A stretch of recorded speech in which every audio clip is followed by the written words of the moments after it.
Eu adorava ficar no Stack Overflow respondendo dúvida. Isso na Lura ainda. Isso na Lura. Eu fiquei 8 anos na Lura. Todo mundo queria ter um aplicativo e ficar rico, Verdade. né? Tinha essa geração de criar um aplicativo e ficar rico com fazer um aplicativo. jogo, né? Quando eu vi, eu era líder do time de marketing da Kaelo Alura. Olá, amantes da tecnologia, seja muito bem-vindo, muito bem-vinda a mais um episódio aqui do Experience Podcast, aquele podcast que tenta te ajudar a aumentar sua barrinha de XP. O meu nome é Gustavo Guanabara. Meu nome é Cauê Linden. E meu nome é Gabs Ferreira. Ou Gabriel, na verdade, é meu nome. Mas Gabs. Não, seu nome é artístico, é Gabs. Nome artístico. Agora é Gabs. Nas redes sociais, Gabs. Boa. Gabs, muito bem-vindo. Eu que agradeço, pessoal. Estamos recebendo aqui o Gabs Ferreira, não sei se você conhece, provavelmente você conhece. Ele é um produtor de conteúdo da área tech. Só que eu não trouxe ele aqui porque ele é um produtor de conteúdo da área tech. Eu trouxe ele aqui porque eu sei que ele tem experiência para passar para vocês. Vocês que estão no início de carreira, vocês que estão naquele monte de ai meu Deus, como vai ser minha vida? Será que eu vou mudar de carreira? Será que eu vou... Cara, o Gabs tem umas histórias muito legais e a gente trouxe você aqui nesse interesse. Boa. Nós somos interesseiros. Sim. A ideia é Tudo bem. Eu estou sociedade ciente. Assinei os termos. Assinei o contrato ali Inclusive, não sei se você sabe, a gente vai botar aqui ó, na descrição e no primeiro comentário fixado. Vamos colocar também o link de um episódio que eu gravei lá no episódio lá no canal dele. Qual era a atração? Qual é a atração? Tem várias, né? Tem várias, mas eu acho que vai sair num quadro que eu ainda nem lancei, mas provavelmente vai ser no Gabs por aí. Aí, que Gabs é o meu por aí. quadro novo lá. Então procure porque ele mostrou a parte de trás aí do negócio e eu gravei também um papo muito legal com ele. Então, ó, vai lá e visita que vai ficar muito legal. Gabs, a gente sempre começa aqui perguntando quem é você hoje? O que você tá fazendo? O que você já fez? Mas depois a gente vai chegar... É que tu... Depois a gente vai lá pro comecinho e daí a gente chega no... O seu de hoje é totalmente novo, né? Exato, eu tô numa fase, pessoal, que eu diria que é uma fase um pouco de descoberta, assim. Quando você falou que eu sou um produtor de conteúdo, eu até fico assim, mas será que é isso que eu sou mesmo? E eu já passei por esse momento de me perguntar o que eu sou algumas vezes.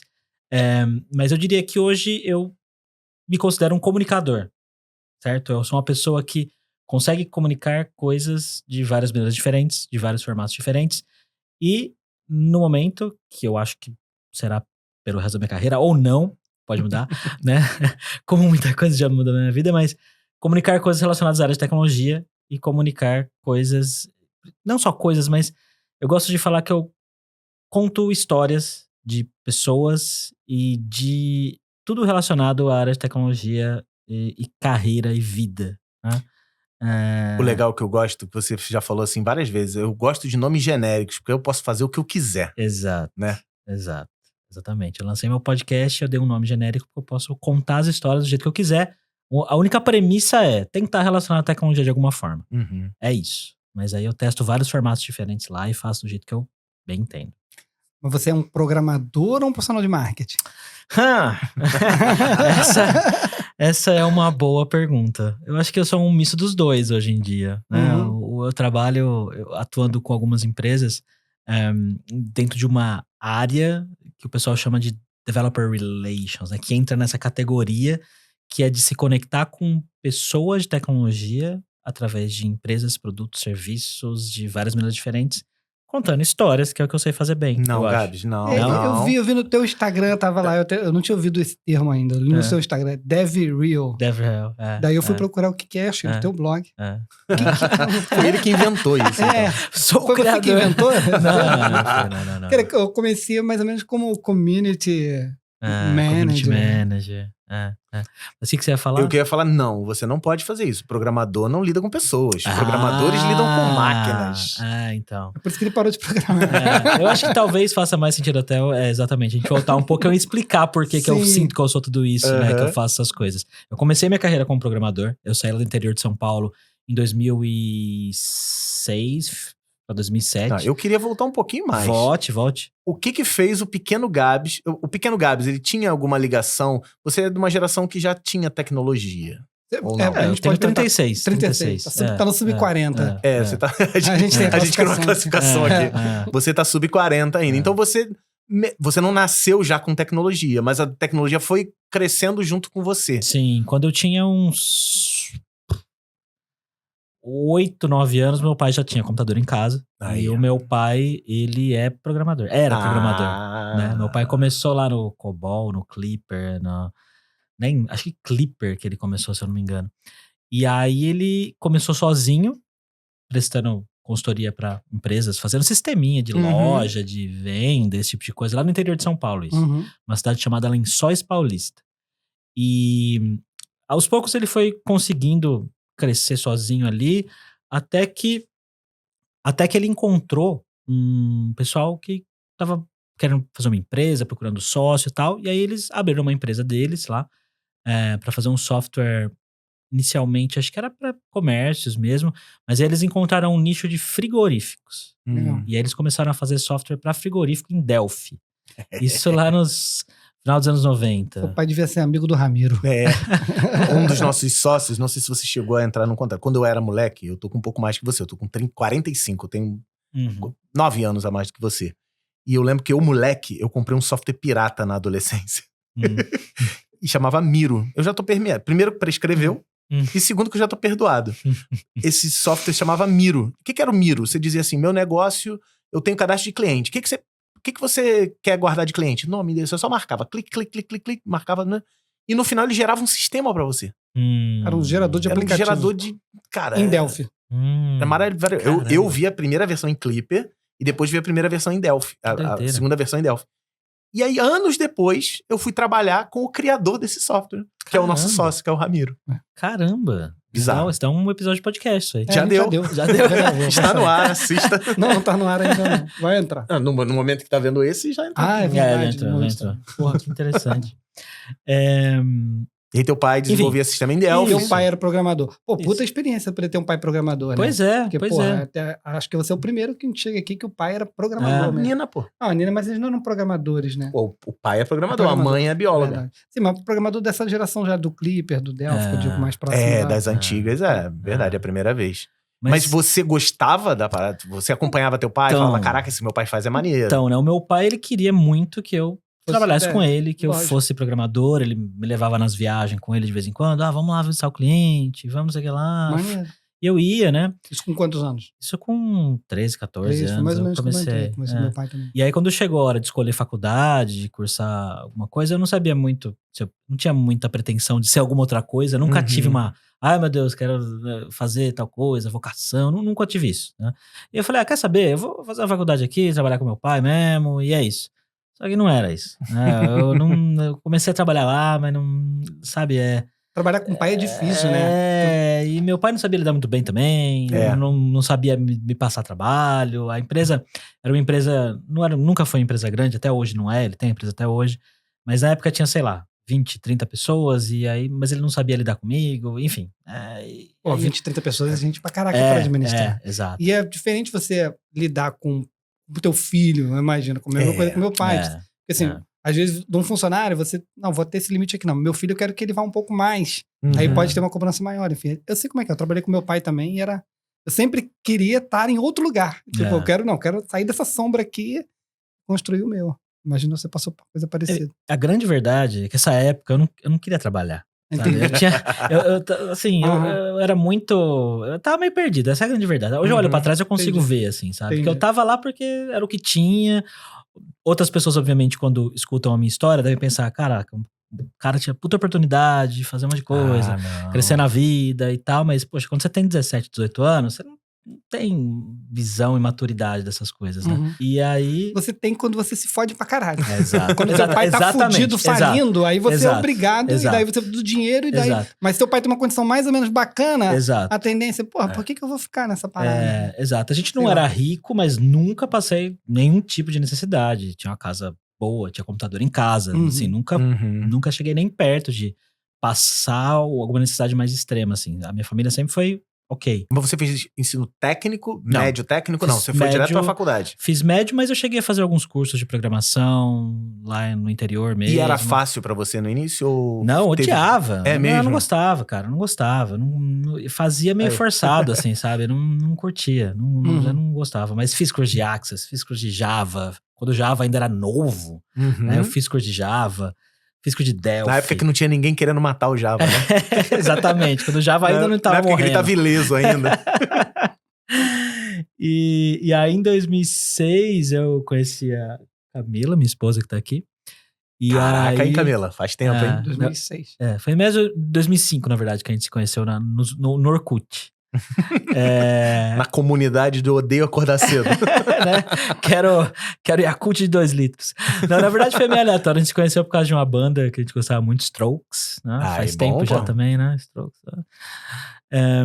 E aí eu vim pra São Paulo sozinho pela primeira vez, que foi em 2006. Pra encontrar a Camila. Pra encontrar a Camila, e aí eu fiquei meio deslumbrado com a cidade, assim, sabe? Eu nunca me encaixei muito no estilo de vida do interior, no geral, assim, culturalmente falando, pessoas. É muito bom quem fala do interior, quem é do interior, você não tem sotaque de interior, mas quando fala a palavra interior, você já sabe que é o interior. Interior. Eu perdi um pouquinho, mas quando eu fico meia hora com o pessoal, já começo a falar de novo. Já. Eu pego o sotaque muito fácil, na verdade. Eu tô no Rio aqui há menos de uma semana, já começo a falar vocês. Já roubou 3 relógios. Aí você tava no bloquinho de carnaval. Tava mesmo, tava. Caraca, o Currão e fofoca mesmo. O cara, ele fez a pesquisa. Fiz, pô. Bom, pô. Alguém teve que estudar aqui nessa porque tem gente que pensa assim, mas ele não é de São Paulo? Cara, o interior de São Paulo é longe pra cacete, né? E a cidade que eu morava, cara, era quase Mato Grosso do Sul, Birigui. É um lugar, assim, lá no extremo. É o quê? 5 horas pro centro de São Paulo? 6 horas, cara. É o tempo, é o que é daqui do Rio pra São Paulo. Na verdade, dependendo da época, é mais rápido vir pra cá do que ir pra lá por causa de trânsito lá, Castelo Branco e tal. Mas enfim, eu vim pra São Paulo. Foi pra São Paulo. Fiquei maravilhado com a cidade. Falei, quero morar em São Paulo. Falei pro meu pai, vou embora. Ele, tá louco? Você vai trabalhar aqui? Você vai fazer o que em São Paulo? E eu, não, eu vou lá, porque lá é legal. Lá tem coisas emprego, boas. lá tem coisas, lá tem coisas e tal. E aí eu fui meio que a contragosto dele, assim, né? Ele não gostou muito na época. Você tinha quantos anos? Tinha 20 anos. Foi a primeira vez que você bateu e falou, não, agora eu vou fazer o que eu quero. Foi a primeira vez, foi a primeira vez. E aí eu consegui um emprego rápido, assim. Porque, por mais que eu não tivesse trabalhando direito, você já eu já tinha uma bagagem. Eu já tinha o currículo. Exato, eu já colocava no currículo que eu tinha trabalhado, já tinha feito curso, já tinha um monte de coisa. Então eu consegui um emprego rápido, né? Também. Mas como deve? Como deve. Desenvolvedor .NET. Eita! Numa empresa lá no Itaim Bibi. E aí eu fui morar em São Bernardo do Campo, que é no ABC Paulista, que é onde a Camila morava e a gente mora até hoje, né? E eu ia trabalhar lá nessa empresa. Mas, assim como trabalhar com meu pai não clicou alguma coisa, o trabalho como desenvolvedor, mesmo em São Paulo, mesmo em outra empresa, também não clicou. Mas assim, é o que tinha, é o que eu fazia, e eu gostava muito de... eu tinha muitas ambições, assim, eu tinha muito sonho de menino do interior, que fala, vou pra cidade grande, vou ganhar dinheiro. Aos 20 anos, todo mundo tem que ter essa ambição, né? Se não tiver, alguma coisa errada, né? Vou ganhar dinheiro, vou conquistar essa cidade, ficava me imaginando crescendo e fazendo um monte de coisa e virando gerente, trabalhando na IBM, sabe esse tipo de coisa? Caraca, a IBM sempre é citada aqui. Eu digo IBM porque, assim, pra nós, da nossa geração, você fala IBM, o cara, caraca, IBM. Pros jovens, tu fala IBM, quê? Eu falo, tipo Google, só que da minha época. Então tá bom. Eu lembro que eu fui fazer uma entrevista na IBM, eu fui lá no prédio deles, na Rua Tutóia, lá em São Paulo, um puta prédião, caralho. Todo mundo de terno e gravata. Nossa, muito louco, né? Mas não foi isso que aconteceu. A grande verdade é que eu fiquei trabalhando ali 7 anos, mais ou menos, como desenvolvedor. Passei em várias empresas diferentes, mas alguma coisa não batia, sabe? Eu não entendia o que era. Eu achava que era tecnologia por um tempo. Eu falava assim, não, eu acho que eu não tô feliz, não tô legal, tá rolando o que eu imaginava na minha carreira, porque, sei lá, acho que eu preciso trabalhar com outra coisa. Preciso trabalhar não com .NET. Preciso trabalhar E você tinha nessa época alguma coisa que te dava prazer mesmo? Caraca, trabalhar não, mas... Cara, eu adorava ficar no Stack Overflow respondendo dúvida. Eu adorava ficar em fórum, conversando com a galera. Eu adorava fazer isso. Tu tinha esse senso de comunidade. Só que não fazia assim, tipo, eu trabalhava, não era um trabalho, né? Eu trabalhava, ficar no fórum respondendo dúvida. Ou ficar produzindo esse tal de conteúdo. Nem pensava nisso, né? E aí eu fui fazer, numa dessas de tentar achar alguma coisa, eu fui fazer um curso na Kaelon, em 2012, para desenvolvimento iOS. Comprei um Mac. Um abraço pros Silveira, Paulo e Guilherme. Gente finíssima. O Paulo e o Guilherme, cara, eu conversei com o Paulo e o Guilherme em 2008. Eles começaram aqui no Rio, não foi? Não, eles começaram em São Paulo e abriram a Kaelon no Rio depois. Eu conversei, eu tenho um podcast, um Guanacast gravado. Você tem? E nesse Guanacast tinha lá o Paulo e o Guilherme. Caramba. No iníciozão, nem se pensava em Alura. Você tem salvo isso? Tenho em algum lugar, e eu vou achar. Vamos achar isso Mas aí. tenho. O Paulo sem barba ainda. Mas aí era só áudio. Guilherme era igual. O Paulo sem barba era bem diferente. Né? Era. Moleques, 20 e poucos anos. Nós somos da Kaelon, uma empresa de treinamentos e tal. Bizarro. Bom, enfim, fui fazer o curso lá, porque na época todo mundo queria ter um aplicativo e ficar rico, né? Tinha essa geração de criar um aplicativo e ficar rico. Fazer um jogo, né? O cara que inventou o aplicativo que peidava no iPhone e ficou milionário. Pronto, acabou. O cara do Flappy Bird ficou milionário. Tinha isso mesmo. O cara do isqueiro, né? Isso, a cerveja, bebia cerveja, virava essa cerveja, cara. Tempos mais simples, né? Exatamente. Era mais fácil, não? E você podia ficar milionário, da noite pro dia. E aí eu fui lá fazer o curso e cara, quando eu fui fazer o curso, eu tenho uma sensação esquisita, assim. Eu falo isso até hoje. Quando eu entrei na sala e quando o professor entrou, eu fiquei olhando pra ele, explicando assim. Eu falei, cara, eu não sei explicar o que alguma coisa clicou dentro de mim que eu falei, eu quero ser amigo desse cara. Esse cara parece ser legal. Esse cara é um cara da hora. E aí, depois que eu fiz o curso, eu nunca trabalhei com iOS, mas eu adicionei o cara no Facebook e fiquei mandando mensagem pra ele. Vamos tomar uma cerveja. Diego Schoff. E aí eu falei, cara, vamos tomar uma cerveja, vamos, né? Fiquei conversando com ele, puxando papo, sei lá. E no fim, até que uma hora ele falou, tá, beleza, vamos. Cara vamos chatão, lá. né? Cara chatão me chamando pra beber, pô. E aí a gente começou a ficar amigo e ficamos amigo de verdade. Hoje eu sou padrinho da filha dele. Maneiro. E aí, uns 2 anos depois disso, a gente tava um dia tomando uma cerveja lá, eu tava num dia meio ruim, eu falei, cara, não aguento mais trabalhar no .NET, sei lá, eu queria fazer alguma coisa diferente. E aí ele falou, você não quer dar aula na Kaelon? Então, pode, sei lá, eu posso te indicar lá e de repente você vai lá e dá aula. Só explicando pra quem tá vendo, a Kaelon não tem muita coisa a ver com a Alura. A Alura era digital, online. A Kaelon era, você tinha que sair da sua casa, ir pra uma sala de aula e assistir a aula com um profissional que tava dando aula. Isso, curso tradicional mesmo. Você entra na sala, vê a pessoa lá, curso e tal. E aí eu falei, porra, mas eu nem me considerava um bom programador. Eu vou dar aula. Como que eu vou ensinar alguém, velho? Mas eu sabia que a Kaelon já tinha uma reputação bem boa essa época. Em 2014, eu já tinha ouvido falar, eu frequentava os fóruns lá, o Guji. Conheceu o Guji? Sim, o Guji. E eu falei, cara, pode ser uma oportunidade boa pra mim. E aí, pra entrar na Kaelon, o que eu fiz? Eu já frequentava bastante comunidade, eu via um monte de gente fazendo blog e tal. Foi isso que ele viu, né? E aí eu falei, enquanto eu treino pras aulas, eu vou documentar esse processo. Legal. Porque o processo seletivo pra você dar aula lá, era bem assim, vem aqui, até hoje eu lembro disso, você chegava lá, a primeira entrevista era, vai aí na lousa e dá uma aula pra mim do que você quiser. Se chama prova de aula. Prova de aula que chama. Prova de aula que chama. Quando você vai dar uma aula numa universidade e tudo mais, você tem todo o processo seletivo e uma das últimas coisas é uma prova de aula. Não, lá era a primeira coisa. Você chegava lá, o cara falava assim, vai lá e dá uma aula do que você quiser, pode ser qualquer coisa. Escreve alguma coisa aí. Legal. Aí você ia lá e explicava, sei lá. Você lembra o que você explicou, não? Cara, não, mas era alguma coisa do tipo get set no .NET, alguma coisa bem conceito simples, assim. Minhas provas de aula sempre foram como funciona a internet. Requisições. Eu falava requisições, falava de eu gosto codificação.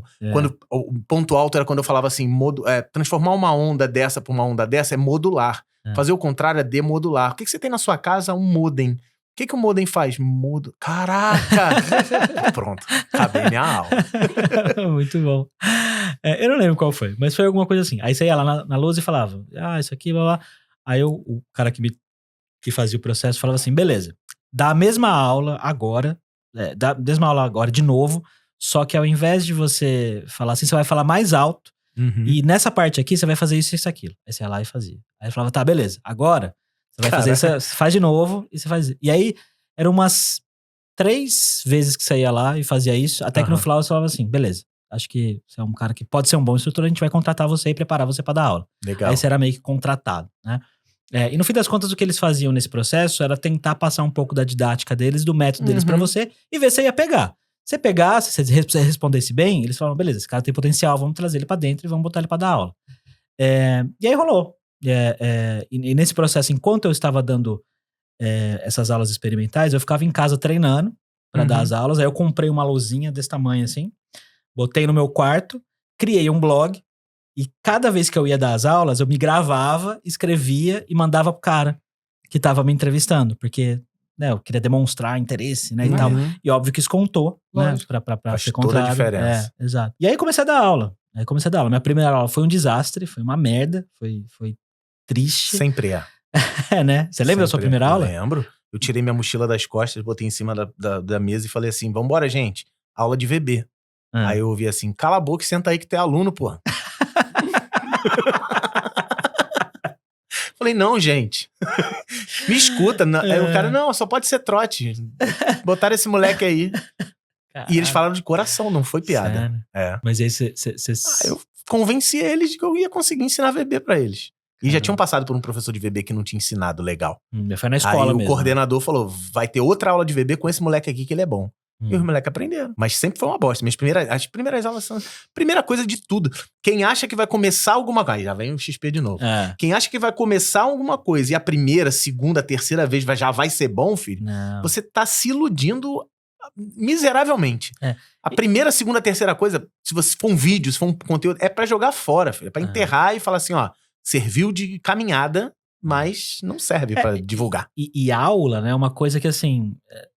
Dificilmente você vai conseguir chegar num 100% antes de dar uma aula, né? Jamais. O pessoal treinava você e uma hora que ele chegava, falava assim, beleza, agora vai lá e vamos ver o que vai acontecer. Jamais. Chega num ponto que fala, vai, filho. E eu lembro até hoje, que eu entrei na sala, assim, e tinha uma galera muito mais experiente que eu. Sabe quantos alunos tinha, mais ou menos? Cara, tinha uns 10, 12 pessoas. E aí era aula de quê? Era aula de C Sharp, .NET. E aí eu nunca esqueço que na primeira explicação, assim, eu escrevia e falava e tinha um cara no meio que ficava assim, ó.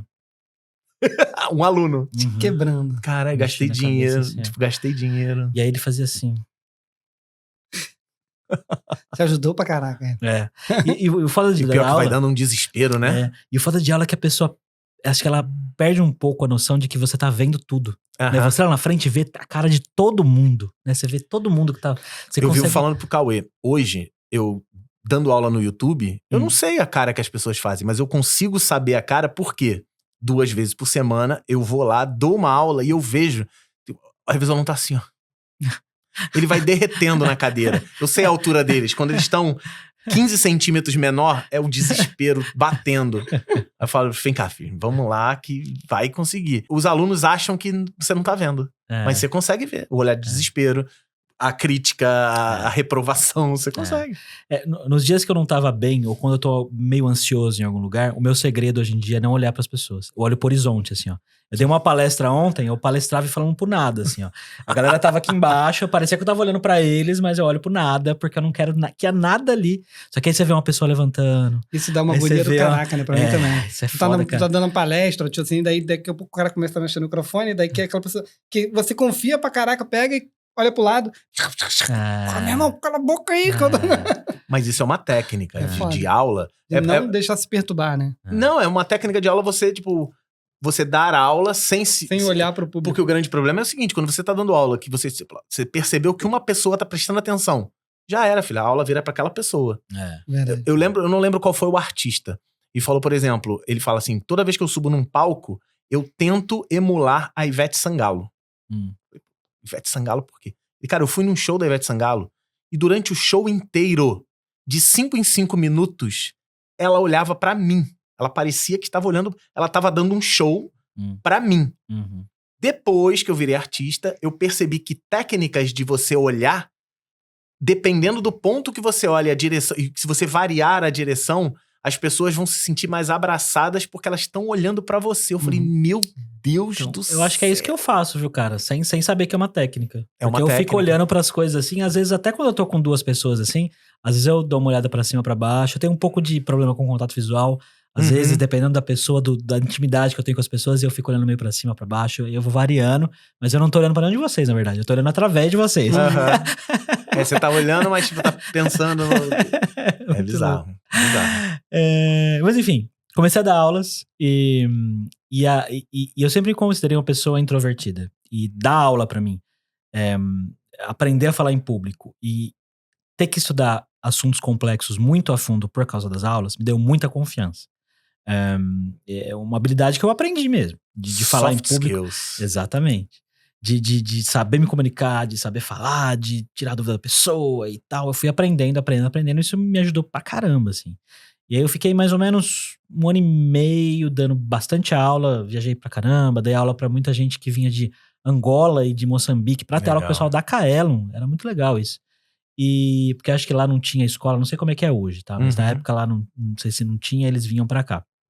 E aí, depois de mais ou menos 1 ano e meio dando aula, eu falei, tá na hora de criar meu blog de novo. Porque eu tinha criado na época que eu fui entrar na Kaelon, foi meio experimental, foi uma coisa mais pras aulas ali. Eu falei, não, agora eu vou criar um blog meu. Que foi quando eu criei o Gabs Ferreira, gabsferreira.com.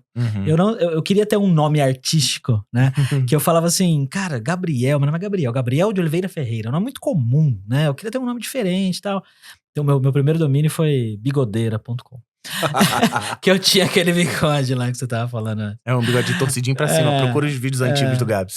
Eu vou dar um print aqui pra vocês. E aí eu falei, eu lembro que eu tava na sala da Kaelon, eu falei, queria comprar um domínio, o que eu coloco? Aí um cara que faz muito tempo que eu não falo, até o João, falou assim, bota Gabs Ferreira.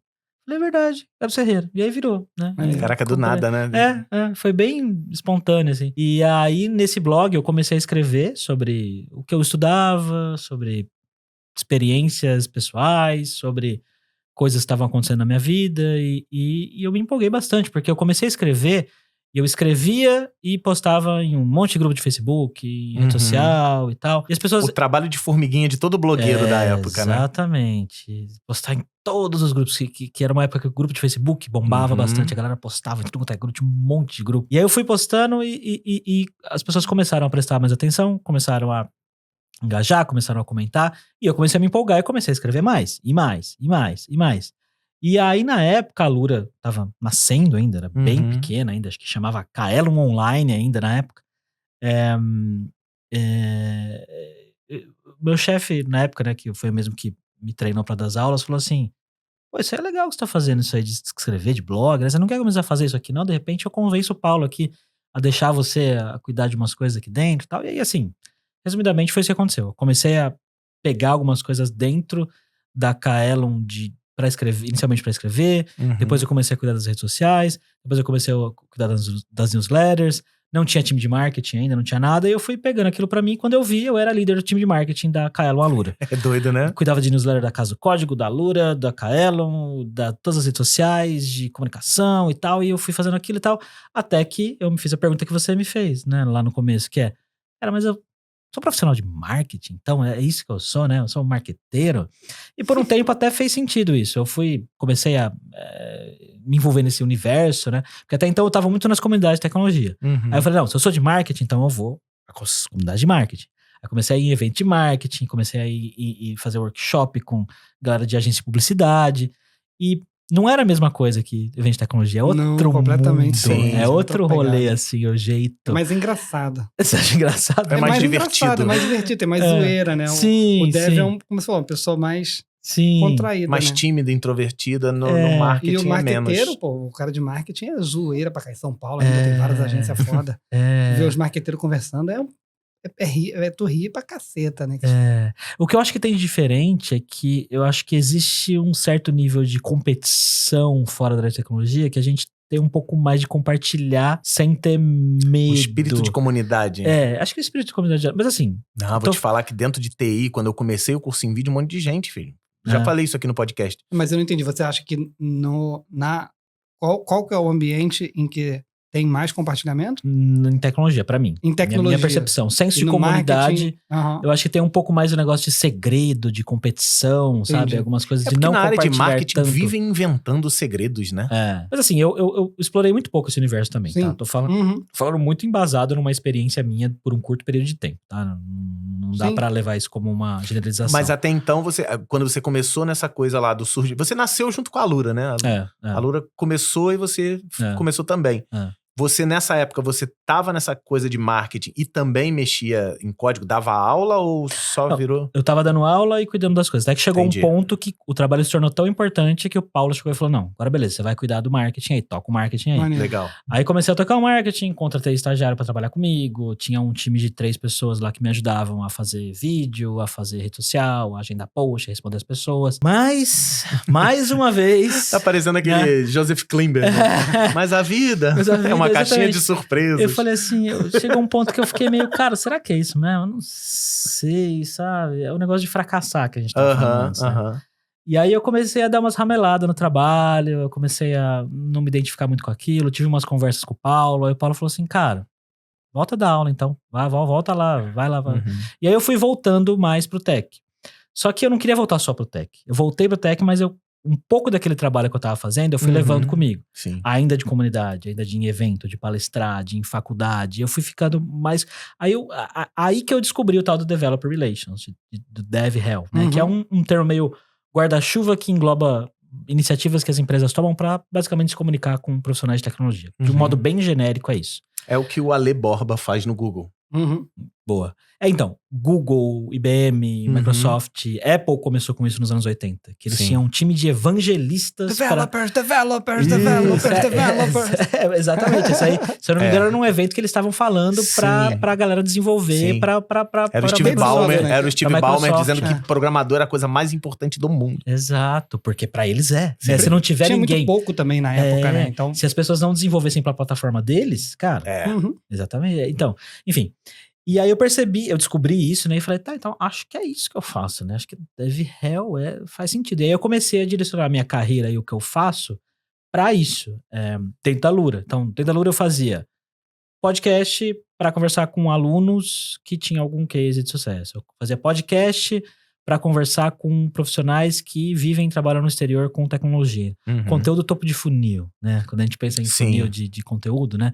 Pra trazer a galera que chega ali... Inspirador, né? Isso, que chegou por causa do conteúdo, fica por causa da comunidade, um dia pode comprar o produto, né? Um dia pode... E pode não comprar também, né? Porque no fim das contas, esse negócio de fazer DevRel, né? Eu até fiz uma palestra disso ontem que, explicando às vezes pra quem não é de tecnologia, parece que é só marketing, né? Só fazendo marketing. Mas você coloca um marqueteiro na frente do programador e fala, vende o curso. Não vai. Não vai. É verdade. Por isso que você se deu bem, porque você era um marqueteiro que é desenvolvedor, então você sabe... É aquilo que eu tava te falando lá durante a nossa gravação. O cara abre um canal no YouTube, é um programador tentando ensinar programação. Eu sou um professor que programo, então eu tenho técnica de ensino. Então é diferente. Você não é um marqueteiro que tentou vender um produto qualquer. Não. Você é um cara que tava se virando pro marketing, porém você sabia o produto que você estava vendendo porque é da tua área de formação, né? E tanto que o objetivo final do meu trabalho não era vender. Óbvio que no fim das contas, né, a gente sabe que é vender. Mas quando o cara chegava e falava assim... né?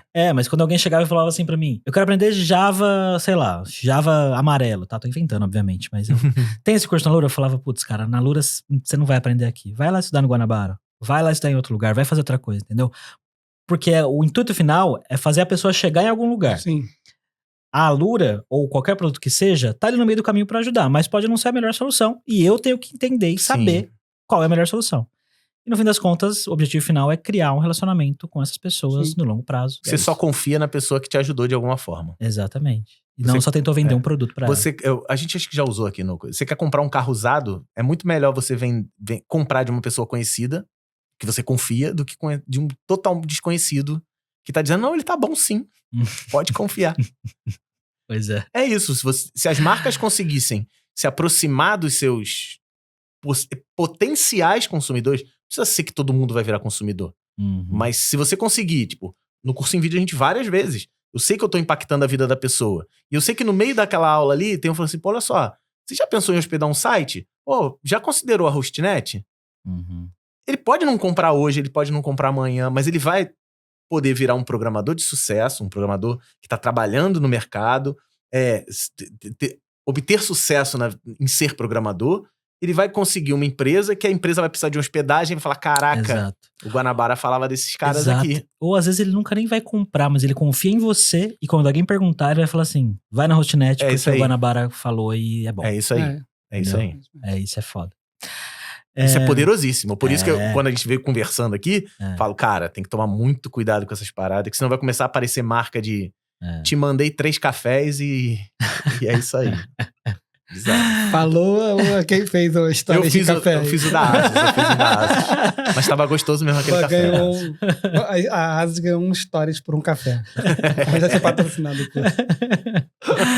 Muito bom. O papo tá muito bom, não tá? Mas vamos dar uma pausa rapidinho só pra eu passar um recado da Hostnet que eles pediram pra passar pra vocês. E esse é um papo educacional. Você quer melhorar a sua carreira? Você quer melhorar os seus estudos? Talvez contratar um plano da Hostnet seja uma ótima oportunidade pra você. Isso porque todos os planos cloud possuem um instalador de aplicativo, onde você consegue colocar um WordPress turbinado, utilizando várias ferramentas premium. Essas ferramentas vêm incluídas no seu plano de hospedagem e também vêm cursos para utilizar essas ferramentas premium. Então, nesses cursos, você vai aprender a colocar o seu site no ar, criar ele de maneira fácil e objetiva, e que a manutenção vai ficar maravilhosa de se fazer. Então não perde tempo, é só você assinar qualquer plano cloud da Hostnet e você pode fazer isso acessando o QR Code que está aparecendo na sua tela, o link da descrição, ou então vai aí no seu navegador e digita www.hostnet.com.br. E aí eu descobri o DevRel e eu fui me direcionando para isso, até que no começo do ano passado... Isso na Lura ainda. Isso na Lura. Eu fiquei 8 anos na Lura. Mas no começo do ano passado, eu cheguei num ponto lá dentro que eu falei assim, cara, não sei se eu não tenho muito mais pra onde crescer aqui, não tenho plano de carreira, eu não sei o que mais que eu posso fazer, não quero voltar a criar curso, não quero voltar a dar aula, mas também o que eu tô fazendo aqui parece mais do mesmo, e eu comecei a meio que querer fazer alguma coisa diferente. Isso é meio cíclico na sua vida, né? De você começar um negócio e vai evoluindo, aí do nada falar, já deu. Sim. Mas na Lura ainda foi um lugar que eu consegui fazer por bastante tempo. Eu fiquei 8 anos lá, foi a empresa que eu mais fiquei na minha vida. Então ali eu encontrei alguma coisa que eu consegui ainda ter essa constância e criar projetos legais. Eu fiz um monte de coisa na Lura. Tanto de podcast, de vídeo, de live, assim, e até hoje você tem parceria com eles, né? Tem uma relação bem boa com eles até hoje, sim. Super, sou amigo do Paulo. Sabe o que é? E eu já percebi isso em outras conversas que você tenha. O bichinho da educação te mordeu, filho. Quando você começa a perceber que o seu trabalho... Tipo, quando você faz um trabalho, tipo, como programador, o seu trabalho afeta a você, porque você ganhou o dinheiro, afeta o teu cliente, que você entregou um produto, e afeta uma meia dúzia de pessoas, ou talvez milhares de pessoas, que são os usuários. Na educação, filho, você vê que o teu trabalho não serve a eles. O teu trabalho muda a vida deles. Entendeu? E você já me falou isso, que, tipo, caraca, é muito legal quando a gente vê que aquilo que você tá fazendo tá repercutindo positivamente na vida da pessoa. Não é só uma ação de marketing, é uma ação de, caraca, é modificador. Sim. E é muito legal quando a gente é mordido por esse bichinho. Sim. E eu recomendo que todo mundo um dia tente ensinar alguma coisa pra alguém, pra você ver o quanto... Você não precisa virar professor. Todos nós temos um professor dentro de nós. Eu já falei isso várias vezes. O Iberê, eu já falei isso pro Iberê. Eu falei, pô, Iberê, tu é um educador. Ele, cara, eu não sou educador, não tenho formação. Ele não precisa de formação pra ser educador. É só tentar educar. Então, se você tá aí trabalhando numa comunidade ou participando de uma comunidade, junta uma galera que tá querendo aprender a programação e tenta compartilhar aquilo que você aprendeu. Ah, mas eu não aprendi muito. Beleza, tenta passar o pouquinho que você aprendeu pra esse grupo. Quando esse grupo começar a evoluir, tu vai olhar e vai falar, caraca, eles estão crescendo por minha causa. Isso é muito legal, cara. Na época que eu dava aula, cara, tinha dia que eu tava de saco cheio da vida, assim. Tinha dia que eu tava, sei lá, sábado, às vezes dava aula de sábado de ressaca, acordava. Cara, não queria dar aula nem ferrando. Quando eu entrava na sala de aula e começava a explicar, esquecia tudo. Saía de lá energizado, sabe? Quando você, assim, às vezes eu também acontece isso comigo, de tipo, porra, não tô bem, mas daí quando eu entro no personagem do trabalho, aí consigo meio que me desvincular daquilo que tava meio que... Você faz o que tem que ser feito. Faz o que tem que ser feito e manda ver. Mas enfim, eu tava meio de... Saco cheio não é a palavra, né? Eu ia falar saco cheio, mas não é isso. Eu só queria um desafio diferente. Você fica entediado porque você não tem mais desafios. Isso, exatamente. Eu já tinha conquistado o que eu tinha pra conquistar ali na Lura e eu queria alguma outra coisa. Eu já tinha o meu canal no YouTube nessa época, eu já fazia alguns vídeos com empresas patrocinados. Chegava na empresa, vamos fazer um negócio aqui no meu canal e tal. E aí um dia eu vi um cara no LinkedIn falando da empresa que ele trabalhava, que era uma empresa que contratava brasileiros, uma startup da Estônia, não sei o quê, que eles tinham um produto inovador, não sei o que lá. Eu falei, cara, parece legal isso aí, vamos conversar. Chamei ele pra trocar uma ideia. Se chamou pra produzir conteúdo, né? Isso, eu falei, cara, vamos gravar um vídeo lá pro meu canal? E aí esse cara era o recrutador da empresa na época, brasileiro, inclusive. Sim. E aí a gente conversou e ele falou assim ainda pra mim, cara, eu vou te dar uma moral.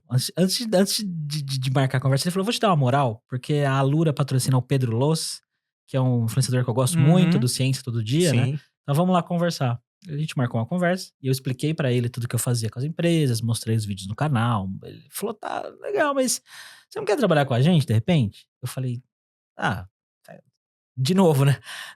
Muito... Pensando agora, é um pouco parecido com quando eu contei a história do meu amigo, né? Eu nunca tinha pensado. Eu já contei essa história milhares de vezes em vários lugares, mas só agora que eu fiz a associação, assim, sabe? Que foi parecido. E eu falei, tá, mas trabalhar com vocês, eu não tinha nem entendido o que eles faziam, pra ser bem honesto, assim. Tá? Primeiro papo, e eles tinham um produto muito específico pra profissionais de dados, baseado em linhagem de dados.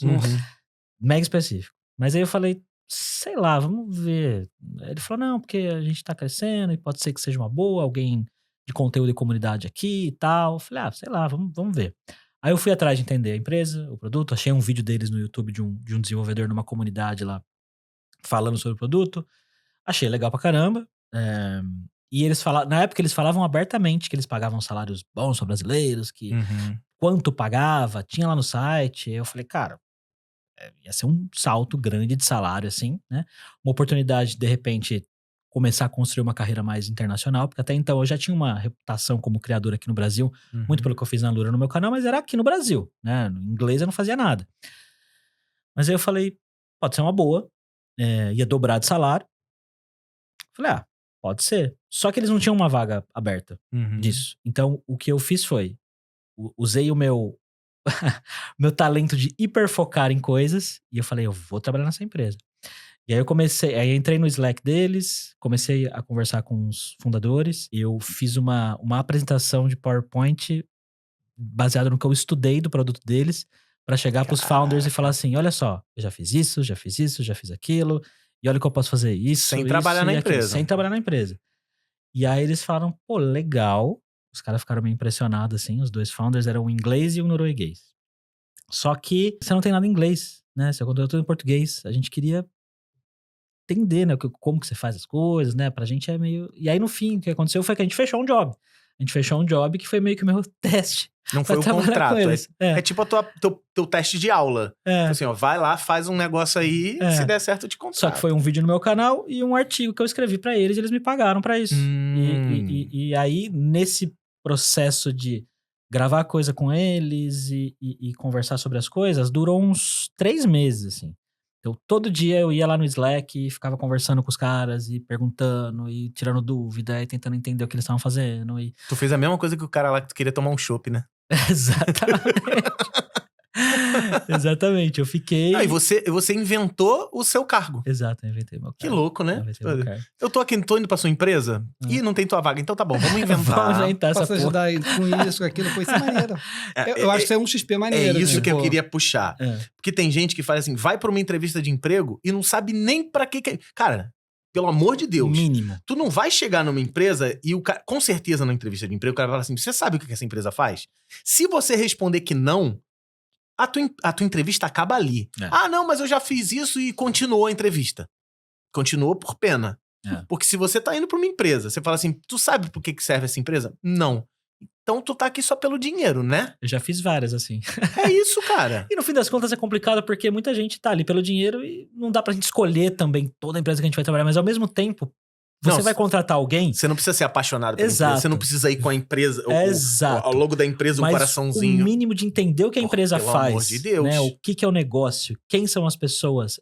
Quanto máximo você conseguir ir além disso, melhor. E tu foi além, caprichado, você mostrou né? como que você podia ajudar eles, né? Exato. Sem o cargo existir. E eu conversei com eles, eu comecei a conversar com os desenvolvedores, eu marquei conversa com os desenvolvedores de lá pra tentar entender. Eu falei, tô tentando uma vaga aí, tô tentando trabalhar com vocês, você topa conversar comigo meia hora só pra eu entender o que vocês fazem. Cara. E aí o pessoal... E você já tinha o inglês já? Sim.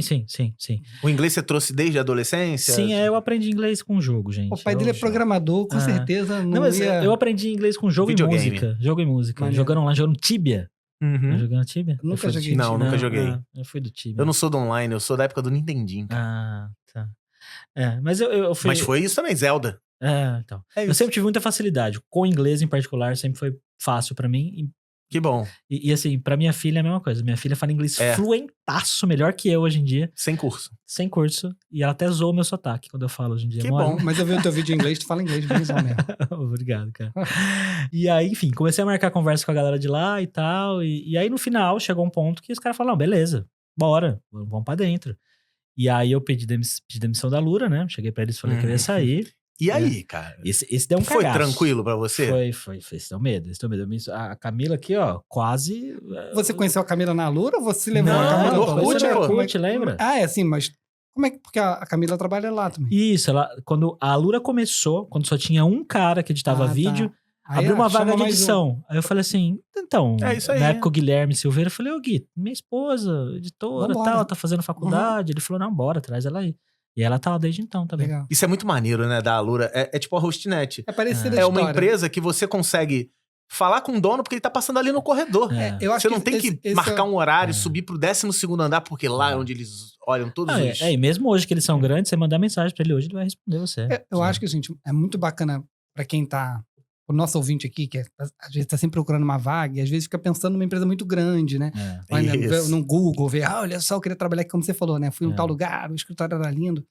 Mas eu acho que as melhores empresas para começar a tua carreira são empresas que, assim, que estão ali num estágio de crescimento em que os diretores, os donos estão envolvidos no negócio, ainda conseguem ouvir as pessoas.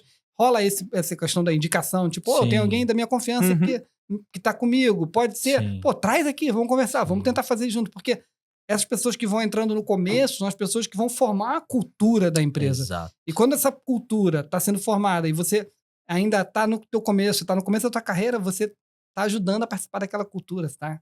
Aquela cultura está crescendo junto de você. Exato. E tem muita oportunidade. A empresa está crescendo, a empresa erra, volta para um projeto. É diferente de trabalhar numa empresa muito grande, em que os processos já estão todos empacotadinhos e que você vai fazer esse pacotinho. Você vai se encaixar. Você pode ser uma pessoa boa pra empresa, mas você não passou em uma fase, porque, sei lá, a pessoa que tá nessa fase... E às vezes, vou te dar um exemplo mesmo, na Hostnet mesmo, tipo, a gente contratou uns alunos do Guaraná, quase sempre, aluno do Guanabara, é quase todo mundo lá. Quinta-feira. Mas o pessoal tava no marketing, o pessoal estuda um pouquinho de dev também, desde que, não, eu quero fazer um helpdesk novo. Eu falei, cara, é um lugar completamente diferente de onde vocês estão, tipo assim...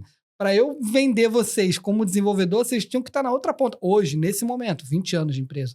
Entendeu? Eu não sabia, falei, cara, pode até fazer, mas vai ser difícil implementar isso aqui. Eu sou do marketing, querido.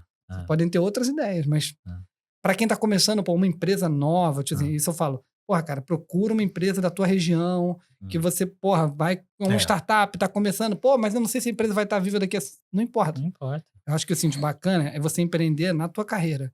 Quando você tá trabalhando, você tem que pensar que você está trabalhando para você.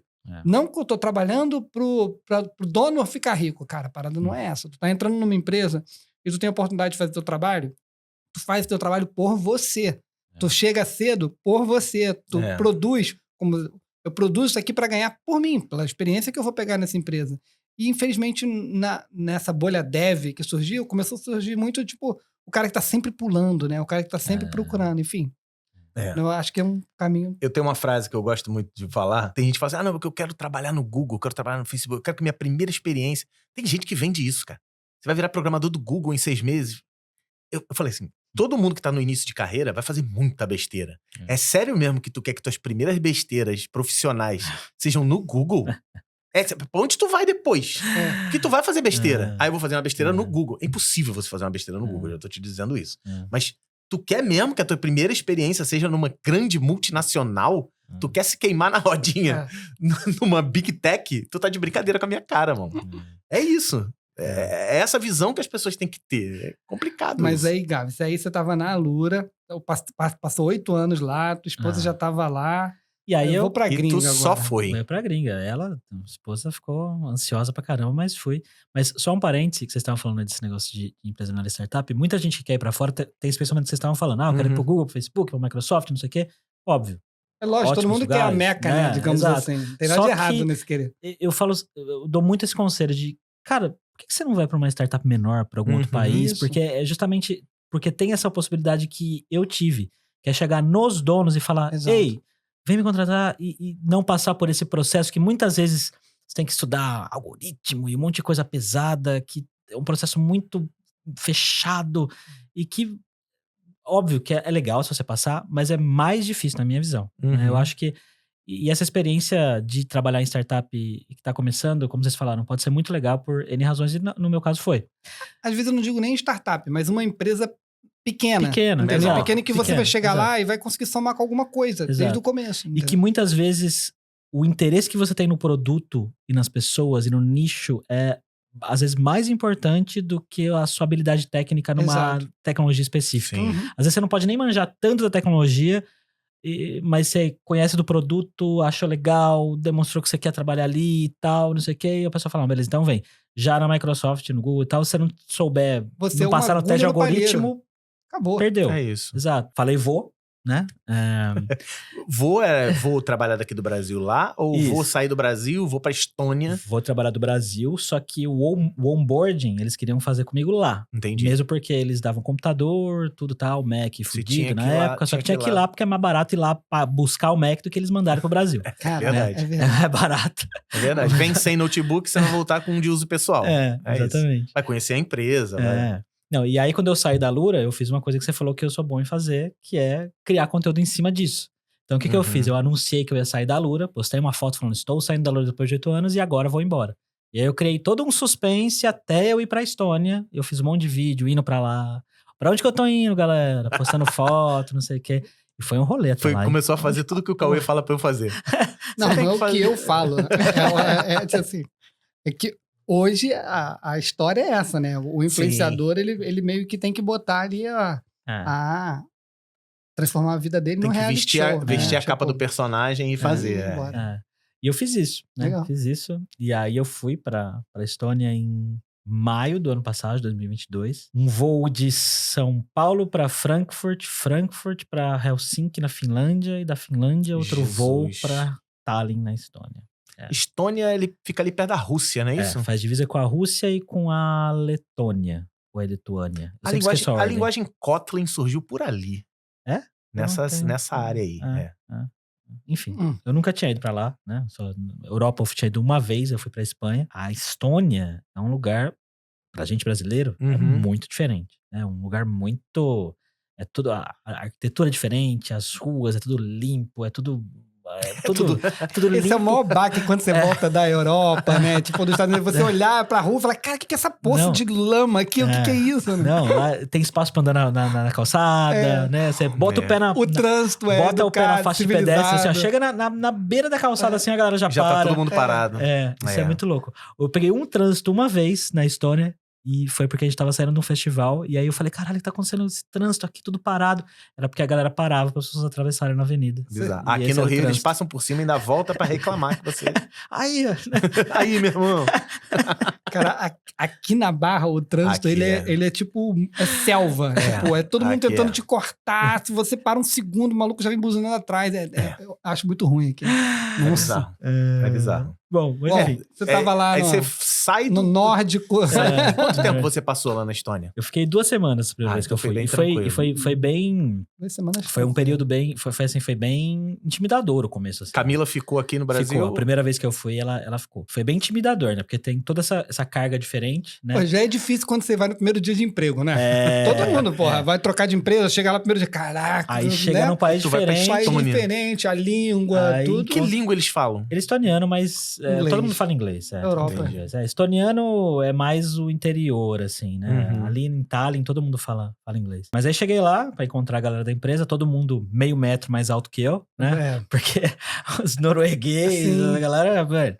Aí fomos almoçar, fomos pro escritório, passei. Aí eu não esqueço que a primeira reunião que eu fiz foi que o cara que fazia o papel de CEO, que era com quem eu lidava mais diretamente. Fazia o papel ótimo. Fazia o papel, né? Porque faz um pouco de tudo, né? Founder de startup faz tudo, né? E aí ele falou, não, vamos lá ter uma reunião aqui com um cara que é nosso vendedor e ele tá lá em Londres, não sei o que lá, e o cara é escocês. E aí esse cara já era inglês, e a reunião com o escocês. Nossa sotaque. O inglês eu não entendi porra nenhuma, cara. É bem mais difícil. Eu não entendi nada. Não sei sobre o que era essa reunião até hoje. Porque eu não entendi nada. Eu lembro que eu saí, caralho. A mente, a cabeça sai doendo, né? E aí eu saí do escritório falando, caralho, tô fudido, eu não vou dar conta disso aqui, cara. O que eu fiz? Eu já saí ansiosão. E você foi pra lá no cargo que você inventou. Exatamente. Show. Exatamente. E aí eu lembro de sair pra caminhar no meu primeiro dia lá. Chorando. Quase chorando mesmo. E lá, eu fui no verão, né? E lá o verão é sol até, tipo, 11 da noite tem sol. É muito louco isso. E eu andei até 11 horas da noite, eu fiquei andando, sol. Seu relógio biológico vai... Não, já é 6 horas de diferença, mas essa porra do sol... Eu fui dormir 4 horas da manhã esse dia. Eu não consegui dormir direito, eu fiquei acordado. Na verdade, eu fiquei quase uma semana bugadão, assim. Até ajustar e aí ajustou, volta. Exato. E aí, falar inglês todo dia no começo foi foda. Quando viaja, tem que ficar falando só inglês. Eu já fiz curso no exterior, em Berlim e tal. Porra, foda, suga a tua energia, cara. É foda. Não, demora uma semana pra você conseguir, tipo, beleza, agora eu tô... Tipo, foda, não é que você não entende, você entende tudo, pelo menos eu conseguia. Eu entende tudo, se comunica, mas no final tua energia tá, tipo... Não, tu já tá... Cara, é um trabalho. É um trabalho. Mas teve uma coisa que eu percebi que foi bom depois de alguns dias lá, é que ninguém se importa com o sotaque lá. Sim. Porque lá tinha norueguês, aí tinha indiano, aí tinha turco, aí tinha croata, aí tinha espanhol, italiano. É só manter comunicou. Não, tinha um cara lá, até hoje, o Marcelo, um abraço, Marcelo. Ele não vai ver esse vídeo porque ele não vê, mas ele é mineiro. Joel Santana perdia dele. Era tipo Joel Santana, só que mineiro. ele falava inglês com sotaque mineiro, é muito engraçado. Ai, caralho. Aí comecei a trabalhar lá, a gente comecei a escrever post-blog e tal, Aí você escrevia post-blog em inglês? Post-blog, fazia vídeo, comecei a participar de comunidades e tal. Foi nessa época que você gravou aquelas entrevistas com autores de livro? Não, isso foi antes. Foi antes. Isso foi uma tentativa minha antes de fazer conteúdo. Que eu achei bem legal. Eu tenho vontade de voltar. Você entrevistou, você bateu um papo com vários autores de livros conhecidos da gringa. Conhecidos nossos, né, que foram traduzidos pro português. Thomas Corman, do Algoritmos. Isso é bem legal. Os caras do Pragmatic Programmer.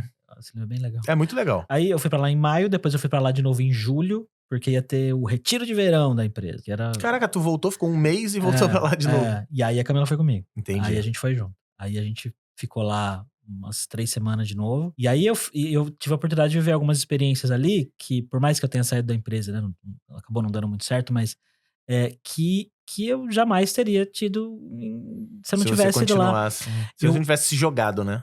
A gente foi... O retiro de verão da empresa foi uma semana onde a gente ficava no escritório, fazendo coisas, teve hackathon, não sei o quê, mas teve 3 dias que a gente foi pra uma ilha na Estônia, que tinha uma vinícola, uma ilha que chamava Muhu. Meu Deus. A gente foi de van até uma ilha. Como? Não. Até onde eu sei, a van não entra na água. Não, mas aí a van entra na balsa. Aí você pega a balsa atravessa, chega na ilha. Louco. E aí tinha uma vinícola lá. E aí chegamos lá e o cara... Era uma casa que recebia... Era uma casa que só cabia gente, assim. Só cabia nós lá. E tinha uma vinícola do cara que produzia lá. Pequeno. Essa startup é o quê? 30, 35 pessoas? Nada, nessa época tinha 15... 16 pessoas. E aí a gente ficou lá 3 dias, jantares e vinhos e conversando com gente, indo pra sauna.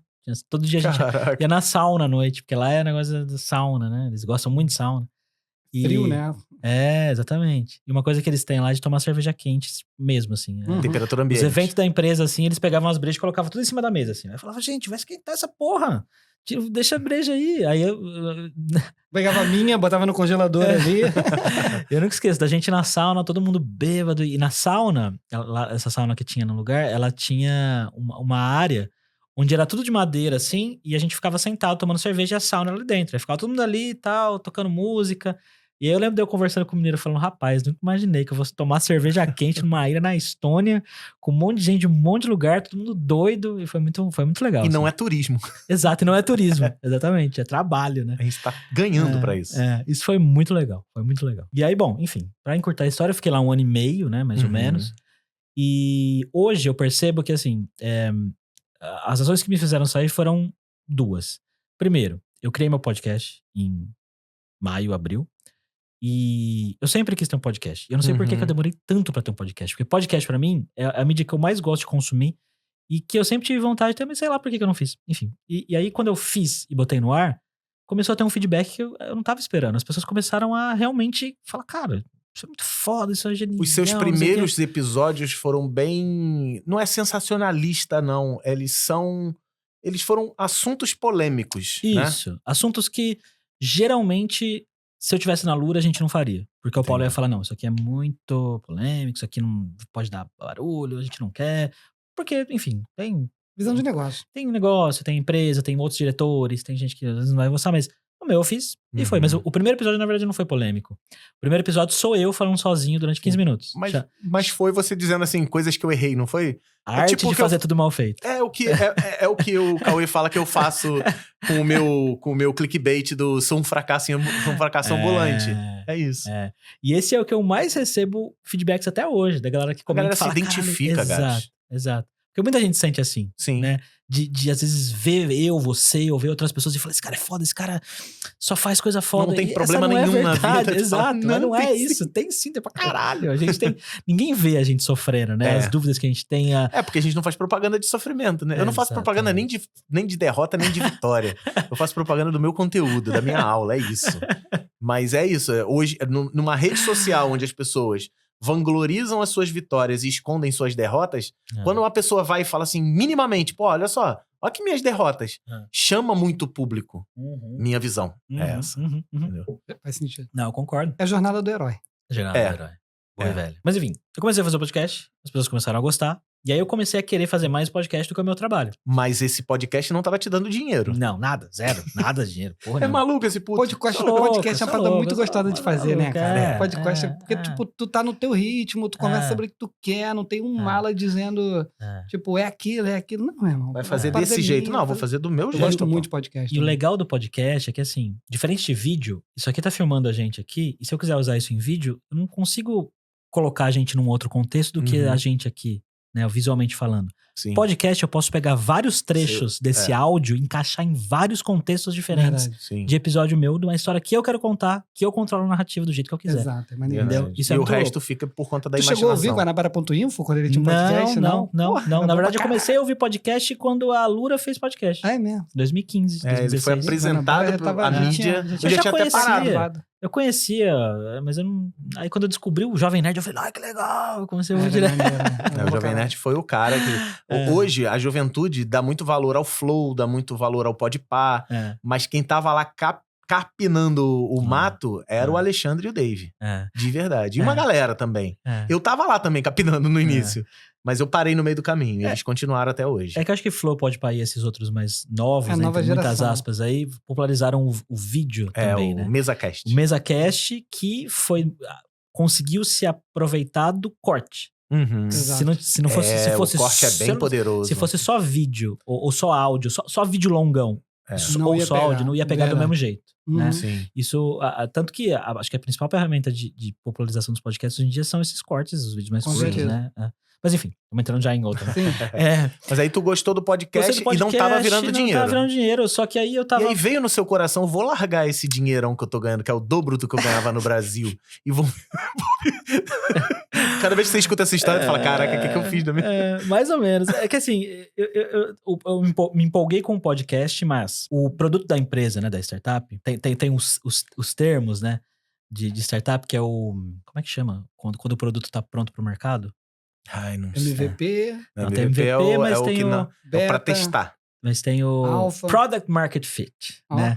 Que é o produto realmente ser um produto que resolve uma necessidade específica. A gente achava que a gente tinha isso, mas a gente não tinha. Na hora de criar o conteúdo para o produto, para conversar com os desenvolvedores, eu batia muito cabeça com o CEO, né? Que era meu chefe lá. A gente não conseguia fazer... Eu tinha ideias, eu queria fazer coisas, mas ele achava que não estava certo. E aí a gente ficava, às vezes... retrabalhando uma coisa mó tempão que não conseguia lançar. Talvez não tava 100% pronto pra vender, Exato, não tava, tanto que quando eu cheguei e falei assim, cara, eu acho que não sei se não consigo mais te ajudar, não consigo te ajudar mais nisso, a gente teve uma conversa com os dois founders lá, que eu falei, galera, não sei, eles falam, a gente também não sabe, se a gente mudar nosso contrato e você ser nosso freela e você toca a sua vida aí, eu falei, beleza, bora, então vamos. E foi uma decisão que veio foi tipo, eu já tinha comprado a passagem pra ir passar o retiro de verão de novo, em julho. Que inclusive que a minha esposa foi junto de novo. Dessa vez a gente levou a filha junto também. E aí Tem uma ilha. E aí eu me demiti, né? Um pouco antes disso, né? Com passagem comprada, com... Meu Deus. Mas você foi? Fui. Só que aí assim... Entrou na van, os caras, não, vai nadando. Uma semana antes do retiro de verão, eles demitiram metade da empresa. Eles fizeram um layoff. Mas na verdade esse layoff foi porque não tinha product market fit, porque não tava vendendo, porque eles estavam batendo cabeça em um monte de coisa lá, E eles Acontece em startup. demitiram a galera e pivotaram. Estão tentando fazer outra coisa com o produto. Tá? Uhum. Eles estão tentando construir outra coisa. Teve uma galera que foi, mas teve uma galera que fala que foi no retiro, né? Que foi pra empresa, mas teve gente que falou assim, foda-se, não vou. Né? Já com passagem comprada, falou, não vou. Eu fui porque eu falei, vou passear. Já. E aí eu falei, Agora vai ser turismo. Vou aproveitar esse conteúdo, vou aproveitar esse momento que eu tô lá também pra criar coisas que eu consegui criar e tal. E aí eu comecei a entrar em contato com empresas de lá pelo LinkedIn mesmo, metendo louco. Falou, sou criador de conteúdo brasileiro, tô indo pra Estônia, tô indo pra... A gente ia pra Alemanha e pra Polônia também. Tô indo pra aí, vou tentar criar alguma coisa aí. Vocês não querem fazer algum vídeo junto, alguma coisa? Não consegui fechar nada. Mas tu tá tentando, cara. Consegui um contato de uma menina brasileira que trabalhava lá no governo da Estônia, a Thaís. E ela trabalha no e-Residency. Vocês conhecem o e-Residency? Não. O e-Residency basicamente é uma maneira de você ter um CPF da Estônia. Você consegue daqui ser um cidadão estoniano, mas o objetivo principal é que você abra uma empresa lá. Você consegue ter um CPF para abrir uma empresa e começar a operar lá. E eles querem que você comece a operar lá, e se der certo, você fala, beleza, agora eu quero ir para aí você aplica pro visto de startupeiro. Startup Founder. Esse é o e-Residency. Ela cuida desse programa lá. Isso é um apoio, é um incentivo governamental. Isso. É um negócio dele. Você abre tudo online, se você quiser. Entendi. Tudo online, você abre sua empresa. Aí, ó, nesse momento, todo mundo pesquisando. Eu quero abrir uma empresa na Estônia. E aí eu consegui o contato dessa mina que me recebeu no governo da Estônia, lá no prédio do governo. Caraca, que bizarro. E aí ela se empolgou pra caramba e falou, não, eu vou achar outras pessoas aqui pra você. E aí chamou uns 3, 4 founders de startup lá. E eu gravei um monte de entrevista com eles lá no prédio. Inclusive, quem sabe, quando a gente postar isso, tal, se tudo der certo, já vai estar no ar. Não tá no ar ainda, no momento da gravação. Não, digo, o meu. Não tá. Ainda não tá. Mas talvez vai estar. Vamos ver. Vai, sabe? E aí, nesse processo de conversar com toda essa galera, eu conheci um monte de gente legal e gravamos um monte de coisa e abriu um monte de porta pra mim. E muito nesse negócio de realmente meter as caras, assim, sabe? De falar com gente que eu não conheço. Tu se joga nas paradas. É muito doido, né, cara? E se joga e fala assim, tipo, vamos lá. Não, e aí, enfim, acho que só pra resumir a história, pra não entrar em outra antes dessa, aí eu saí, né, da empresa mesmo. E fiquei, tô desde junho nesse processo de me encontrar como criador / empreendedor / enfim. Podcast eu já consegui fazer dar dinheirinho, já consegui fechar algumas parcerias com empresas, já consegui fechar vídeo, tô fazendo um workshop meu. Você conseguiu já uma recorrência razoável pra manter as contas. Já tô um pouquinho melhor do que eu tava alguns meses atrás. Ainda preciso correr muito atrás, mas já tá rolando. Mas o que você precisa ter, você já tá fazendo, que é o foco, é a dedicação. O Gabs entrou em contato comigo, tipo, no Instagram, não foi? Acho que foi, não lembro. Tu me mandou uma mensagem e falou assim, cara, eu tô indo pro Rio, eu vou pro Rio pra gravar contigo. Eu falei, cara, mas você vai estar no Rio quando ele... A hora que você quiser. Eu falei, não, calma, tu vai sair da tua casa, vai vir pro Rio só pra gravar. Eu vou. Eu falei, não, calma. Ele, não, então, eu tenho um casamento, não sei quando e não sei o que, dá pra... Eu falei, dá pra unir, eu me sinto incomodado de você sair... Só do Guanabara te responder no Instagram já, cara, porra. Acho que você mandou um comentário e aí eu vi tua carinha lá, eu falei, caraca, aquele cara da Alura. E aí eu fui ver o que era e era isso, é verdade. Conseguir uma resposta minha é complicado. Lembro, foi no Instagram. Eu acho que foi, eu não sei, ou então alguém te deu meu contato no WhatsApp, não sei. Você chegou a mim, de alguma maneira você chegou a mim. Eu não me lembro como, de verdade. Eu consegui muita coisa assim mesmo, metendo a cara e...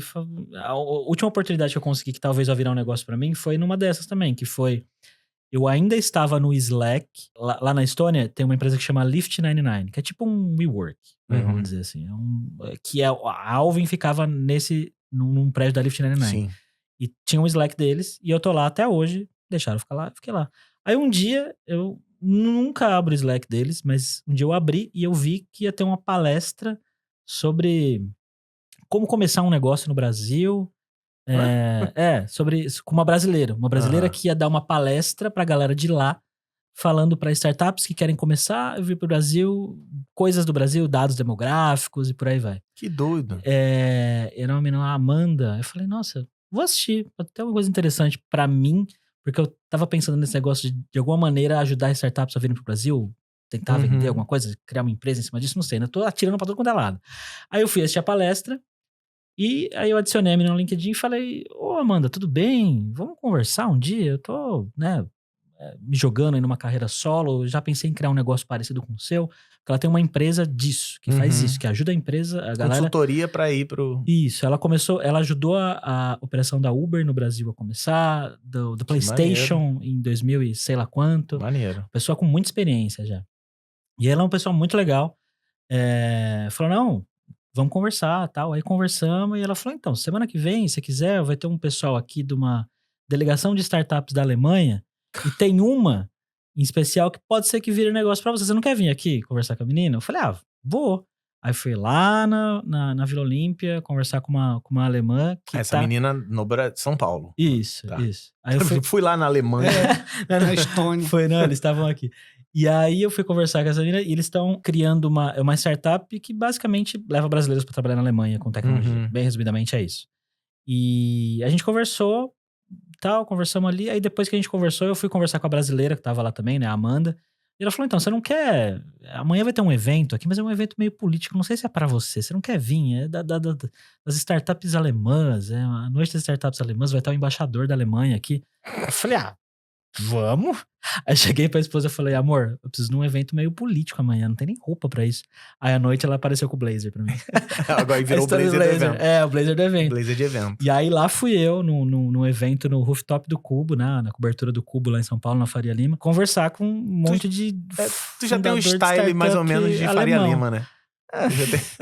Não sei se eu vou levar isso como elogio ou como uma crítica. Você parece muito um gerente que a gente teve do YouTube, que é o Antônio.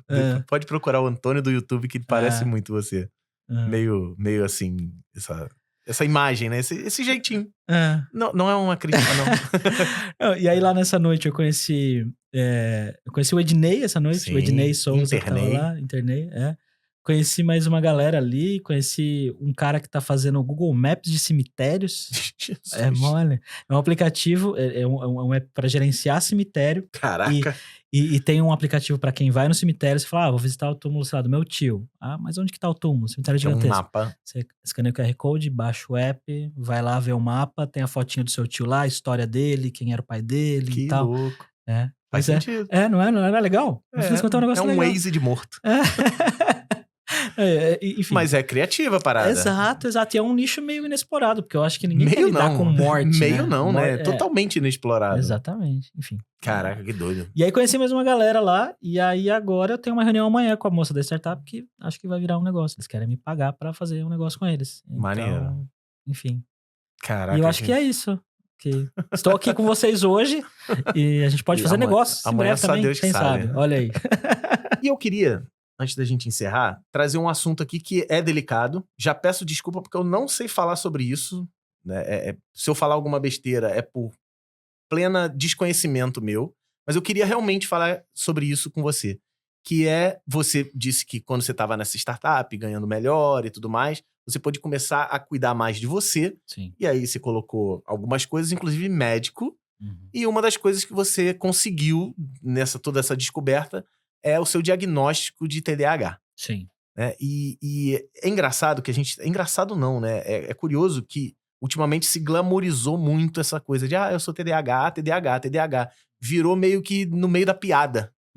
E eu sei que isso não é piada, né? Eu sei que isso é muito sério e que talvez a gente tenha pessoas que nem são diagnosticadas. Primeiro, diagnostique-se. Né? Talvez você mas eu não vou poder ser programador, não vou poder trabalhar, não vou poder ir pro mercado de trabalho e tudo mais. E eu queria que você falasse um pouquinho mais como foi essa sua descoberta e como isso afetou ou ajudou, esse diagnóstico, se te ajudou, se te afetou, dessa coisa do TDAH. Tá. Eu acho que só antes de falar de mim, essa questão da popularização aí, entre muitas aspas. Né, glamorização. TDAH, glamorização, eu acho que ela tem a ver com vários fatores, né? Eu acho que a gente tá numa época onde, primeiro, a nossa atenção tá muito fragmentada por causa de N coisas, principalmente rede social, e a gente tá sempre com tela, né? Tem o fato também de que a gente, hoje em dia, tem muito mais acesso a psicologia e psiquiatria do que acho que a gente jamais teve, né? Hoje em dia... Deixou de ser coisa de maluco, deixou de ser frescura, de mimimi, e passou a ser tipo, porra... E passou a ser mais acessível também, né? Hoje em dia você pode pagar caríssimo numa terapia, mas tem coisas mais acessíveis. Não que, obviamente, tem gente que, infelizmente, por N razões também não vai conseguir pagar, não vai conseguir ter acesso, mas é mais acessível. E aí, por esse... Só que aí nesse cenário todo mistura um monte de coisa, né? Tem as pessoas que realmente são, tem a pessoa que quer ser porque acha que tomando remédio vai ser melhor, tem a pessoa... Enfim, no meu caso, em particular, a minha vida sempre foi de muitos altos e baixos. Eu sempre fui muito de mudar de ideia do nada, de ficar super empolgado com alguma coisa e depois desistir. Enfim, eu sempre tive isso. Sempre. Minha esposa, coitada, já sofreu muito com isso. Por eu mudar de ideia o tempo inteiro, de querer fazer uma coisa, depois fazer outra, depois desistir, começar um projeto e parar.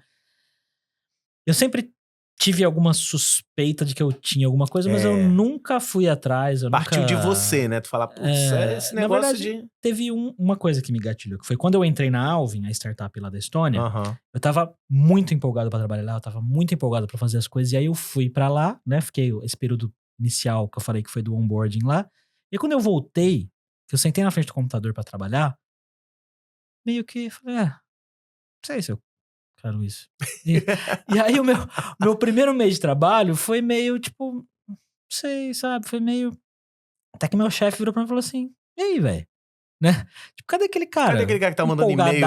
Aqui, né? Tava mandando e-mail, criou um cargo. Quando você cria uma expectativa muito alta, normalmente eu tento muito controlar as expectativas. Porque eu me identifico muito com você em relação a altos e baixos, a tipo, tá muito empolgado, de repente já não tá mais empolgado. Tipo, eu tive algumas sortes de ter encontrado alguns sócios no caminho e pessoas que, tipo, mesmo quando eu tava meio que em baixa, a pessoa meio que segurava as pontas, daí depois eu voltava e acalhou que eu já tô na Rochinet há mais de 20 anos. Então, tipo, acabou que eu nunca saí, mas eu troquei de posição várias vezes, eu troquei minha visão várias vezes. E consegui dentro da própria Rochinet, porque eu sou dono da empresa, né? Me recolocando. Mas eu me identifico muito contigo em relação a isso, de tipo, criar uma expectativa, querer ver a parada bombar. Imagina quando você fez o teu podcast lá, eu vi no teu post no blog, você botou lá, pô, foi logo pro top dos mais tecnologia. Deve dar aquele, caraca, aquele up. Eu falei, toma na frente do hipsters, porra, agora eu vou mandar ver, né? Tipo, e daí, de repente, pô, daí não dá o mesmo gancho, aquilo não é... Não se mantém sempre, daí dá aquela... Eu acho isso perigoso. Almoçando, eu falei, eu me preocupo muito com isso como criador de conteúdo. Nem sempre o teu conteúdo deu certo, o próximo deu errado e tá tudo bem, e o próximo vai dar mais errado ainda e é só continuar, e depois vai dar certo de novo. O que deu errado em segundo começa a dar certo do nada. Você tem que entender que existem essas marés, principalmente em produção de conteúdo. Mas eu acho que esse tipo, como eu falei, se você voltar um pouquinho no podcast, eu falei, cara, você meio que vai, do nada, pronto, acabou. Que foi o que aconteceu comigo no podcast. Chegou um momento do podcast que eu falei, cara, não quero mais fazer podcast. Agora eu vou pro vídeo, né? O curso em vídeo tava lá, o videolog, né, tava nascendo, a gente conheceu o Mac e o Ariel, e é isso, sabe? Então, o quanto disso você acha que tem a ver com o seu transtorno? Eu acho péssimo esse nome transtorno. Me soa muito ruim falar isso, sabe? Essa palavra, sei lá, não sai da boca açucarada, sabe? O quanto você acha que isso é o seu transtorno, ou o quanto você acha... Por exemplo, o Cauê falou isso uma vez, quando a gente cortou as gravações. Talvez, por exemplo, esse negócio de altos e baixos seja também oriundo lá do teu pai, falando, não, você tem que ser programador. E a gente conversando contigo aqui, a gente viu que você é muito artista. E o programador não tem nada a ver com artista. O programador é programador. Normalmente, um cara de criatividade nem se dá muito bem com um cara de... com dev. Eu digo isso por mim mesmo. Quando eu fui montando a Rochinet, a gente começou a contratar um monte de dev, um monte de gente. Chegou um momento que eu falava, cara, eu não consigo vender as minhas ideias aqui dentro da minha empresa. Depois eu fiz um curso em Berlim de inteligência emocional, e daí falava muito sobre isso, de tipo, cara, os skills de alguma pessoa, um dev, é estrutura, é organização, é rotina. Esses são os valores que um dev... Continuidade, é fazer a mesma coisa. Continuar sempre, longo prazo. O da criatividade, não. O da criatividade, ele quer, liberdade, quero fazer um brainstorm, quero fazer um podcast sobre qualquer assunto que eu queira, e, tipo... Daí vem o Paulo e fala, não, mas isso aqui não tem muito a ver com... Tipo assim, tô imaginando a tua trajetória. E aí eu queria saber, eu tô te fazendo pensar isso. Quanto tu acha que é o teu transtorno que tá dando isso? A culpa é mais do transtorno? A culpa é mais do... Quanto você acha que é porcentagem de cada uma dessas? Eu acho que essa questão da criatividade, óbvio, tem muitas pessoas que são naturalmente mais criativas do que outras, mas hoje eu sinto que a criatividade também é muito processo, né? É muito, principalmente para projetos longos, né? Que requerem essa constância, né? Uhum. Eu posso ser o mais criativo que eu for, mas para eu fazer o melhor podcast do mundo, se esse é o meu objetivo, vou precisar aprender a contar histórias melhor, eu vou precisar aprender a como estruturar um roteiro, eu vou precisar aprender todas essas coisas que são processo e repetição, no fim Treino. das contas. Exatamente, muito treino também. Eu consegui fazer um podcast que, dentro da minha realidade, é um sucesso, porque eu tinha muita referência. Eu já ouvi muito podcast. Eu já trabalhei com muito podcast. Quando eu fui fazer o meu, eu já tinha uma visão daquilo. Não foi do nada. Oh, meu Deus, eu sou um gênio, sabe? Foi muito processo e muita repetição. Agora, respondendo a sua pergunta, cara, eu acho que quando eu tive esse momento, né, que eu fui trabalhar pra empresa e voltei desanimado e tal, eu falei, tá na hora de ir atrás desse negócio. Tá na hora de ver se eu tenho alguma coisa, se eu não tenho. Aí eu fui atrás, fiz um teste, uma avaliação esqueci o nome, neuropsicológica, que é um teste que você vai 4, 5 vezes, várias sessões lá com um neuropsicólogo, ele faz um monte de teste em você, é um teste que pega várias coisas diferentes, se você tiver, em teoria. Isso são sensores, são conversas, são o quê? Cara, você senta com o cara e ele fala assim, entendi. Escreve seu nome aqui, agora escreve de novo, agora memoriza isso, agora eu vou te falar 10 nomes e você vai repetir pra mim. Entendi. São sessões de 1 hora, com vários exercícios diferentes, várias conversas diferentes sobre sua vida e tal, pra no final o neuropsicólogo falar, olha, eu acho que você tem... Olha a minha ignorância, eu vou pegar são sensores na cabeça. Não, é conversa mesmo. Porque as doenças e transtornos mentais, né? É muito diferente de quando você tem uma doença... Não nasceu uma verruga faz um exame de sangue, ou você tem ou você não tem. Sim. Você não tem, só que nessas doenças e transtornos tem níveis, né? Sim. Tem gente que é mais, tem gente que é menos. Psiquiatria mesmo, às vezes, trata você meio que testando medicações. A pessoa tá depressiva, ó, toma esse remédio aqui, vê se melhora. Ah, não melhorou? Toma outro. Porque você não tem como ter um diagnóstico 100% certo. Sim. E acho que a glamorização que você falou, ela se deve muito ao fato de que você chega hoje num psiquiatra e fala, não consigo prestar atenção e não consigo viver não sei o que lá, e minha vida foi sempre assim. E dependendo do psiquiatra que você pega, às vezes a pessoa não é tão profissional, tão responsável, fala, beleza, toma aqui TDAH, compra lá e foda-se, entendeu? Entendi. Fala direto. Tomar muito cuidado com isso, eu né? às vezes fico meio que também nesse dilema. Eu acho que o termo glamorização não seria exatamente esse, mas é uma super popularização do assunto, né? E ao mesmo tempo, como você bem disse, hoje a gente vive num mundo de interrupção a todos os momentos. E é muito fácil você perder o teu foco tendo Instagram aberto, WhatsApp vendo notícia aberto. Merda o dia inteiro. Vendo notícia. Você que é criador de conteúdo, você ser impactado por um feedback. Então, assim, às vezes eu tô fazendo uma parada. Eu mesmo, quando nos primeiros podcasts, não sabe, eu ficava querendo ver os comentários. Quero ver os comentários. Aí pensava sobre o comentário que o cara tava fazendo. Então, a minha esposa diz que eu tenho TDAH também. Eu nunca fui fazer os exames e tal, mas a minha esposa é pedagoga e ela já acaba estudando esse assunto, porque esse assunto hoje em voga para criança tá mais ainda, né? O professor não precisa diagnosticar, ele precisa entender padrões e falar assim, olha, dá uma procurada num psiquiatra, um psicólogo. Como ela é educação infantil, ela nem faz esse trabalho porque às vezes eles identificam na escola, mas preferem, o pai tem que primeiro, ou tipo, chegar num momento em que vai ter que aprender a ler e escrever, que daí a criança não consegue. Mas o que ela diz é que é o seguinte, que no meu caso, ela diz que você tem, ela fala isso, ela já me diagnosticou. Da Joana. Ela diz que é o seguinte, que você encontrou fórmulas dentro de você de tipo, de dar os escapes e conseguir viver com isso. Você acha que é normal, mas não é, você não é normal. Aí eu falo, bom, mas tá tudo bem, né? Cara, ninguém é normal. Eu acho que no fim das contas você tem que encontrar maneiras de lidar com isso, né? Porque quando eu fui atrás do TDAH, do diagnóstico, do que quer que seja, eu queria... Meu pensamento inicial era, eu quero resolver isso e eu quero, sei lá, tomar o remédio, porque eu vou tomar o remédio e vou ficar curado e vou ficar bom e vou conseguir trabalhar e vou conseguir viver. Não é bem assim, né? Não é uma dor de barriga. É que todo mundo quer isso, né? As pessoas, elas querem que você solucione os problemas delas, né? Querem que você chegue e fale assim, ó, pra ganhar 20 mil reais em 6 meses, tem que fazer isso. Não é? Fazer o curso do... Você quer ouvir... Seria bom. É tipo assim, caganeira, Floratil. Exato. Em 24 horas seria você tá bom. Seria bom se fosse Mas não isso. é tudo. Se fosse TDAH, toma esse remédio aqui e acabou. Isso aí. Mas não foi isso. Não foi isso que aconteceu. E aí eu fui perceber que assim, aí eu comecei a tomar medicação e eu comecei a fazer terapia. E eu achava que terapia, na minha cabeça, era um lugar que eu ia lá E eu ia falar, doutor, eu tenho isso e aquilo, eu sou assim, assado. Ele ia falar, faz isso, faz aquilo, mas não é isso. Eu vou te fazer pergunta. No fim das contas, eu ficava falando lá, e aí eu mesmo ia percebendo os meus comportamentos. Porque muitas vezes você coloca a culpa, entre aspas, das coisas nos outros, em terceiros, na vida, né? em terceiros. Mas quando você começa a olhar pra você, você fala, é por isso que eu faço isso, é por isso que eu sou assim. Então hoje eu consigo identificar melhor os meus momentos de vou desistir de tudo, ou eu vou fazer mais uma coisa. Tô chegando naquele momento ali, isso, né? eu consigo olhar e falar, não, pera, eu não preciso começar um podcast novo. Não preciso pedir demissão.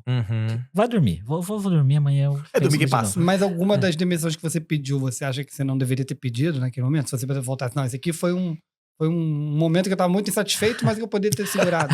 É foda, né? A minha primeira demissão foi do meu primeiro emprego em São Paulo. Eu tinha um chefe que eu tinha muita dificuldade de lidar com ele. E aí um dia ele me falou alguma coisa, eu cheguei pra ele e falei, cara, me demito. Um dia do nada, assim, ó. Minha esposa tava grávida.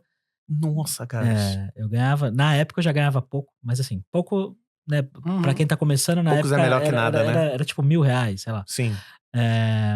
E aí, obviamente, que foi um período difícil e tal, né? Mas deu tudo certo no fim das contas. Mas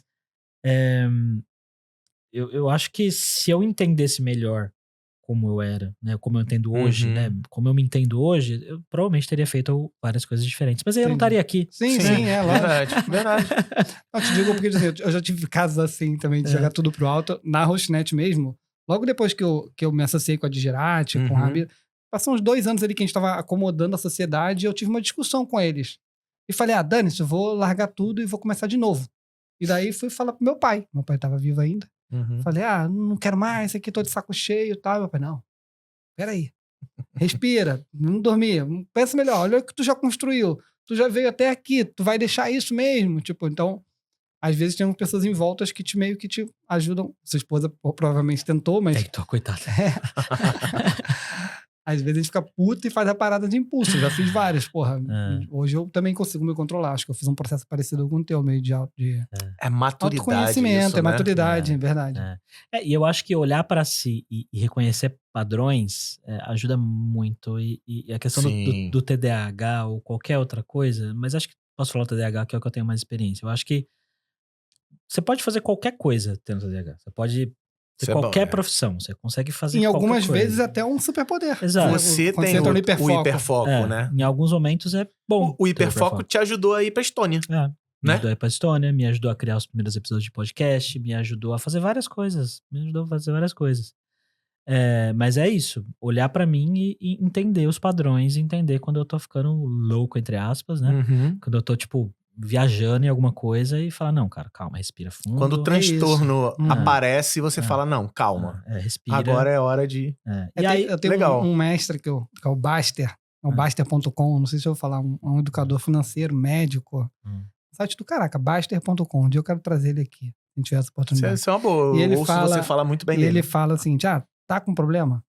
Estuda, vê tuas condições, respira e depois você dá uma decisão. Não toma decisão de impulso.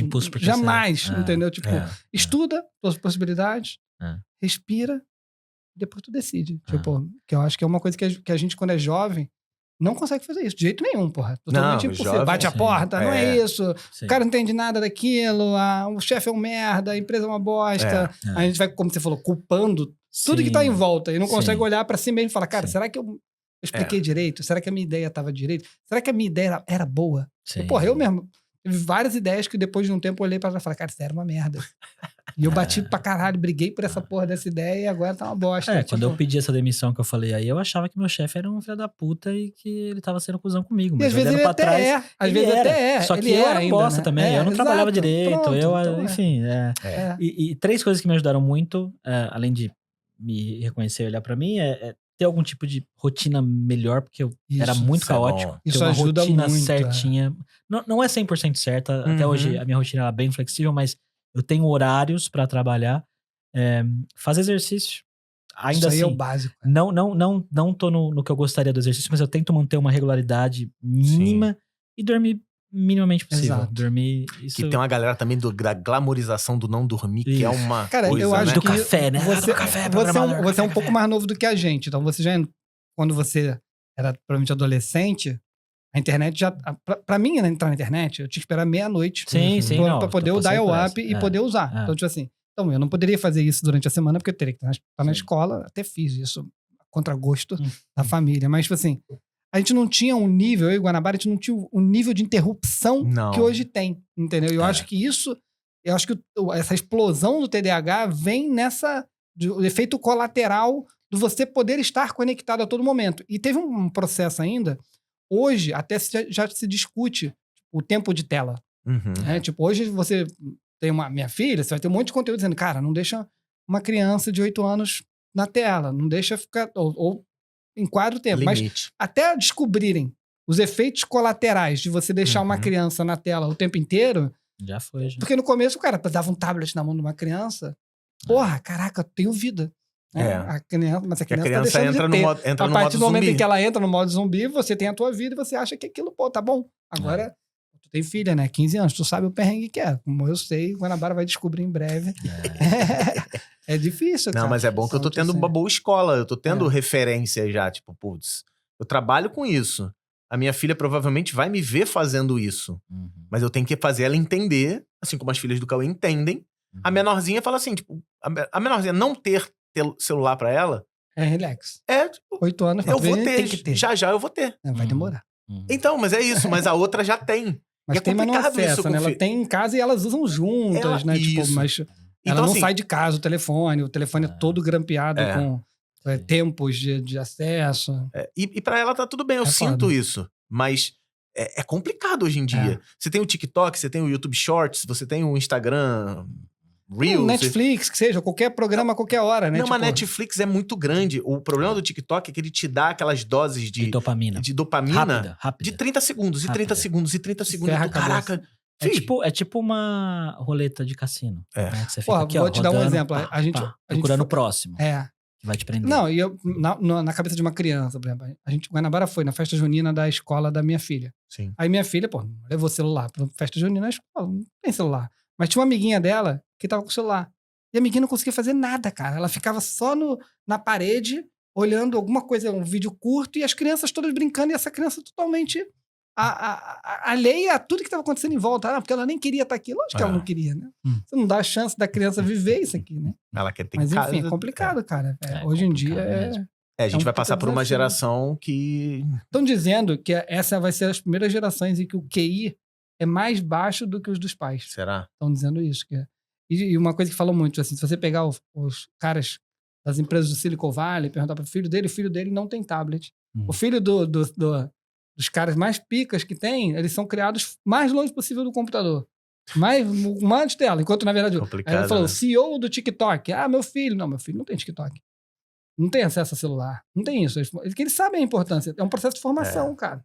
É igual você começar a usar droga desde, 10 anos de idade. O que vocês estavam falando, o negócio, vai descobrir na frente. Teve uma época que não era incentivado. Era, normal fumo. Não, tá aqui o cigarro. Você ligava a televisão, tava um cara fumando. E eu era criança, eu ganhava... Tem uma foto clássica. De chocolate. Eu tenho uma foto clássica de eu sentado com um cigarro de chocolate aqui no canto da boca, de perna cruzada. E era isso, sabe? Fumar, legal. Depois eu disse, não, peraí. Então, tá dando problema, hein? É melhor a gente parar. E tem uma geração que tem problemas por conta do fumo, né? Por conta do cigarro. A gente vai ter uma geração por conta de redes sociais, cara. Eu não tenho plena certeza disso. Com certeza. Mas, Gabi, aí você foi procurar tratamento e você tá em tratamento. Tô. E isso mudou alguma coisa pra você? Mudou. Não, eu consigo lidar muito melhor agora. Tenho uns picos ainda. Mas a medicação ajuda bastante. Eu tô diminuindo um pouquinho, mas... E o autoconhecimento também, né? O autoconhecimento, exato. Eu acho que esse é o mais importante. É você, de alguma maneira, se autoconhecer. Se você puder fazer terapia, faça terapia. Legal. E eu acho que é um exercício muito importante de você se entender e entender por que você faz as coisas. A gente... É até meio óbvio falar isso em voz alta, né? Mas a percepção que você tem do mundo é só sua. Ninguém vê o mundo que nem você. Verdade. E muitas vezes você reage às coisas, você trata as outras pessoas como se todo mundo visse o que você tá vendo, sentisse o que você tá sentindo. E não é, né? Mais uma vez, óbvio falar isso em voz alta, mas você só percebe isso quando você olha pra você. E a terapia é isso. E me ajuda bastante. É muito bom. Maneiro.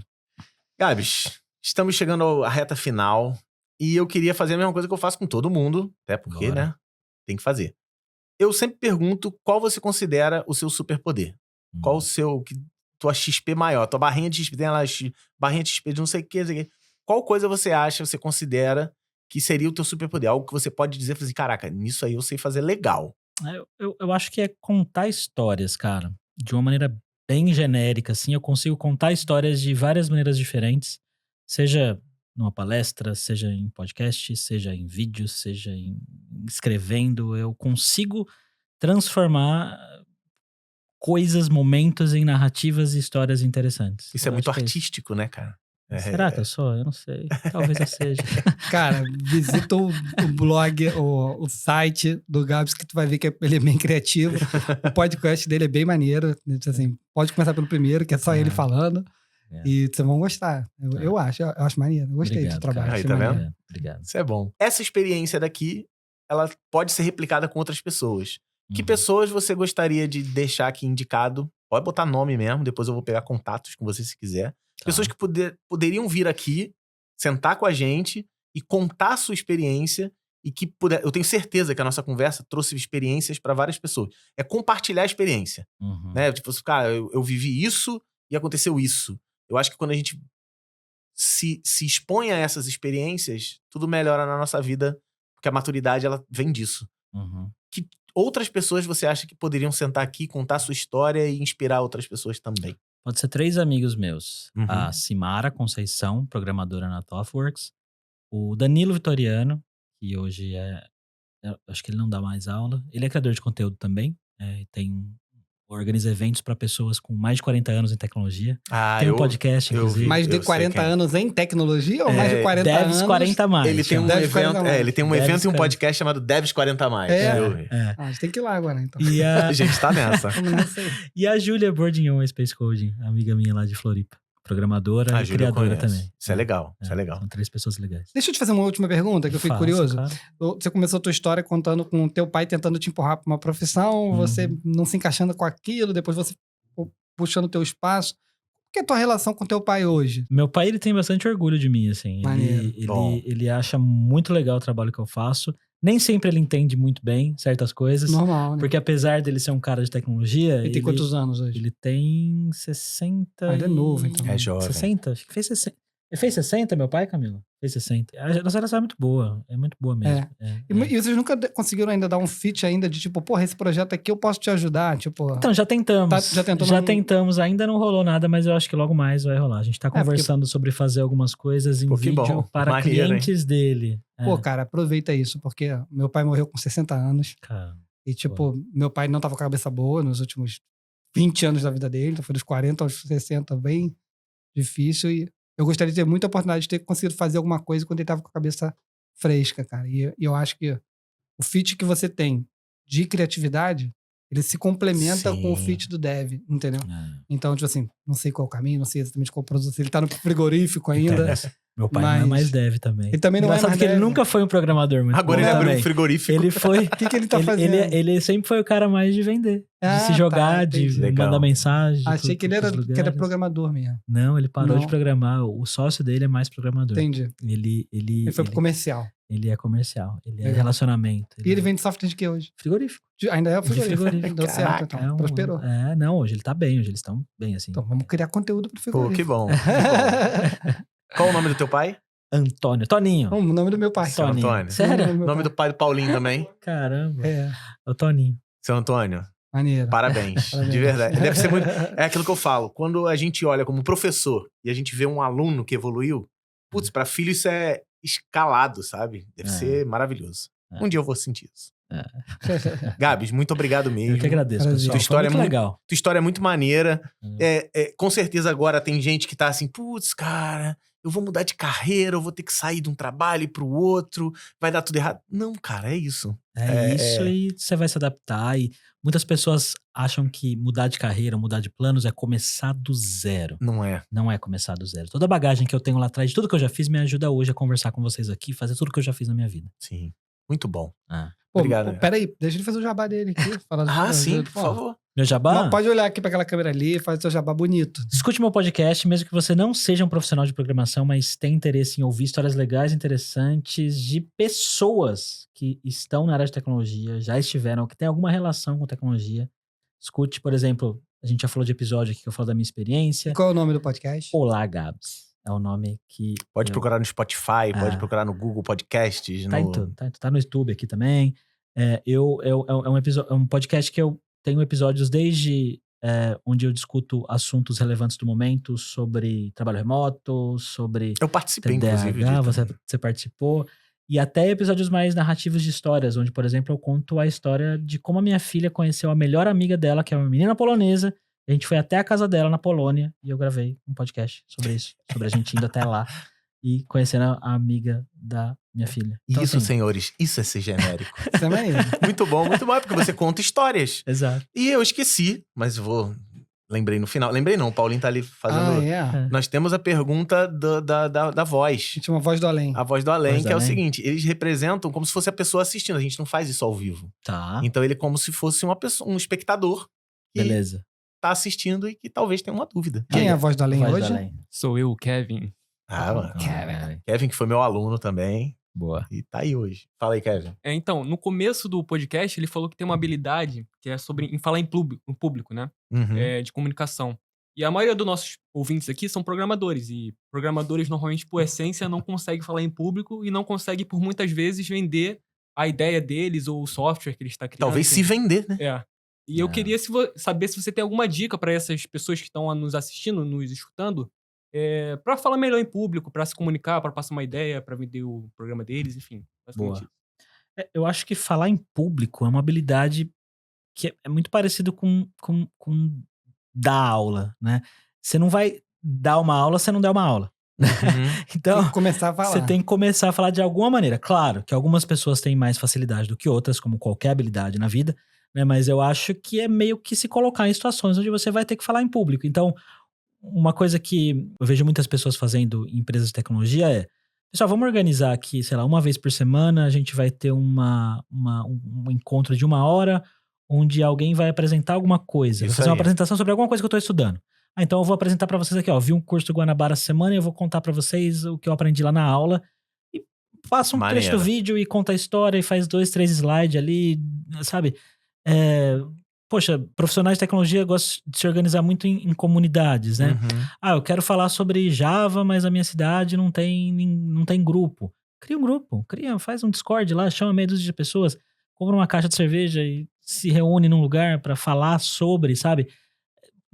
Acho que assim, a melhor coisa é você fazer no espaço onde você já se sente confortável. Na empresa que você trabalha, na sua faculdade, no grupo que você tá.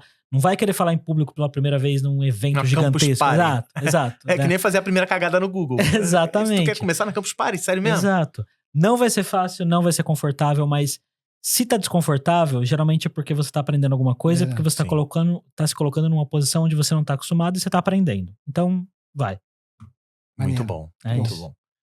Então, tá respondido, Kevin? Tá respondido, sim. Inclusive, essa resposta que ele deu diz muito sobre a história dele, né? De sair muito da zona de conforto, né? Sim. Entrar em outras empresas. Tá prestando atenção,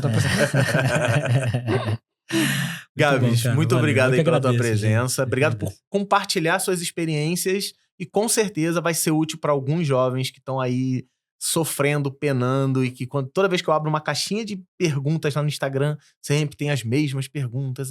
Como é que faz para começar? Como é que faz? Eu tô com uma nova oportunidade, eu pulo de uma empresa para outra, eu fico numa só. E é isso que a gente quer trazer no podcast, mas não sou eu falando, são pessoas que viveram isso. Sim. Isso é muito legal. Obrigado aí pela tua colaboração, eu tenho certeza que tem muita gente aí que vai ser muito grato. Eu agradeço, se funcionou, Encontra o Gabs na rua e fala, cara, Gabs, eu vi lá no podcast, maneiríssimo. Pode comentar na rede social também, pode mandar mensagem, eu respondo todas as minhas mensagens. Tá? Às vezes demora um pouquinho, mas pode mandar que eu respondo. Tinha uma palavrinha que o cara tem que botar aqui embaixo, não é isso? Qual é a palavrinha? Fala uma palavra aí. Uma palavra? É porque ninguém escuta o podcast até o final. Ninguém chega até aqui. Ninguém chega até aqui. Mas se o cara chegar até aqui, pra ele marcar a bandeira, você escolhe uma palavra e ele comenta. Pode ser qualquer palavra. Qualquer Pode ser a palavra jacaré, você vai ter que comentar. Jacaré, isso aí. Então coloca jacaré nos comentários, se tiver muito jacaré nos comentários. Se tiver jacaré, os que tiverem jacaré eu vou mandar pro Gabs. Ó, o pessoal gostou e viu até o final. Valeu, meu povo. Até a próxima. Valeu, gente. Valeu, Tchau, obrigado. Tchau.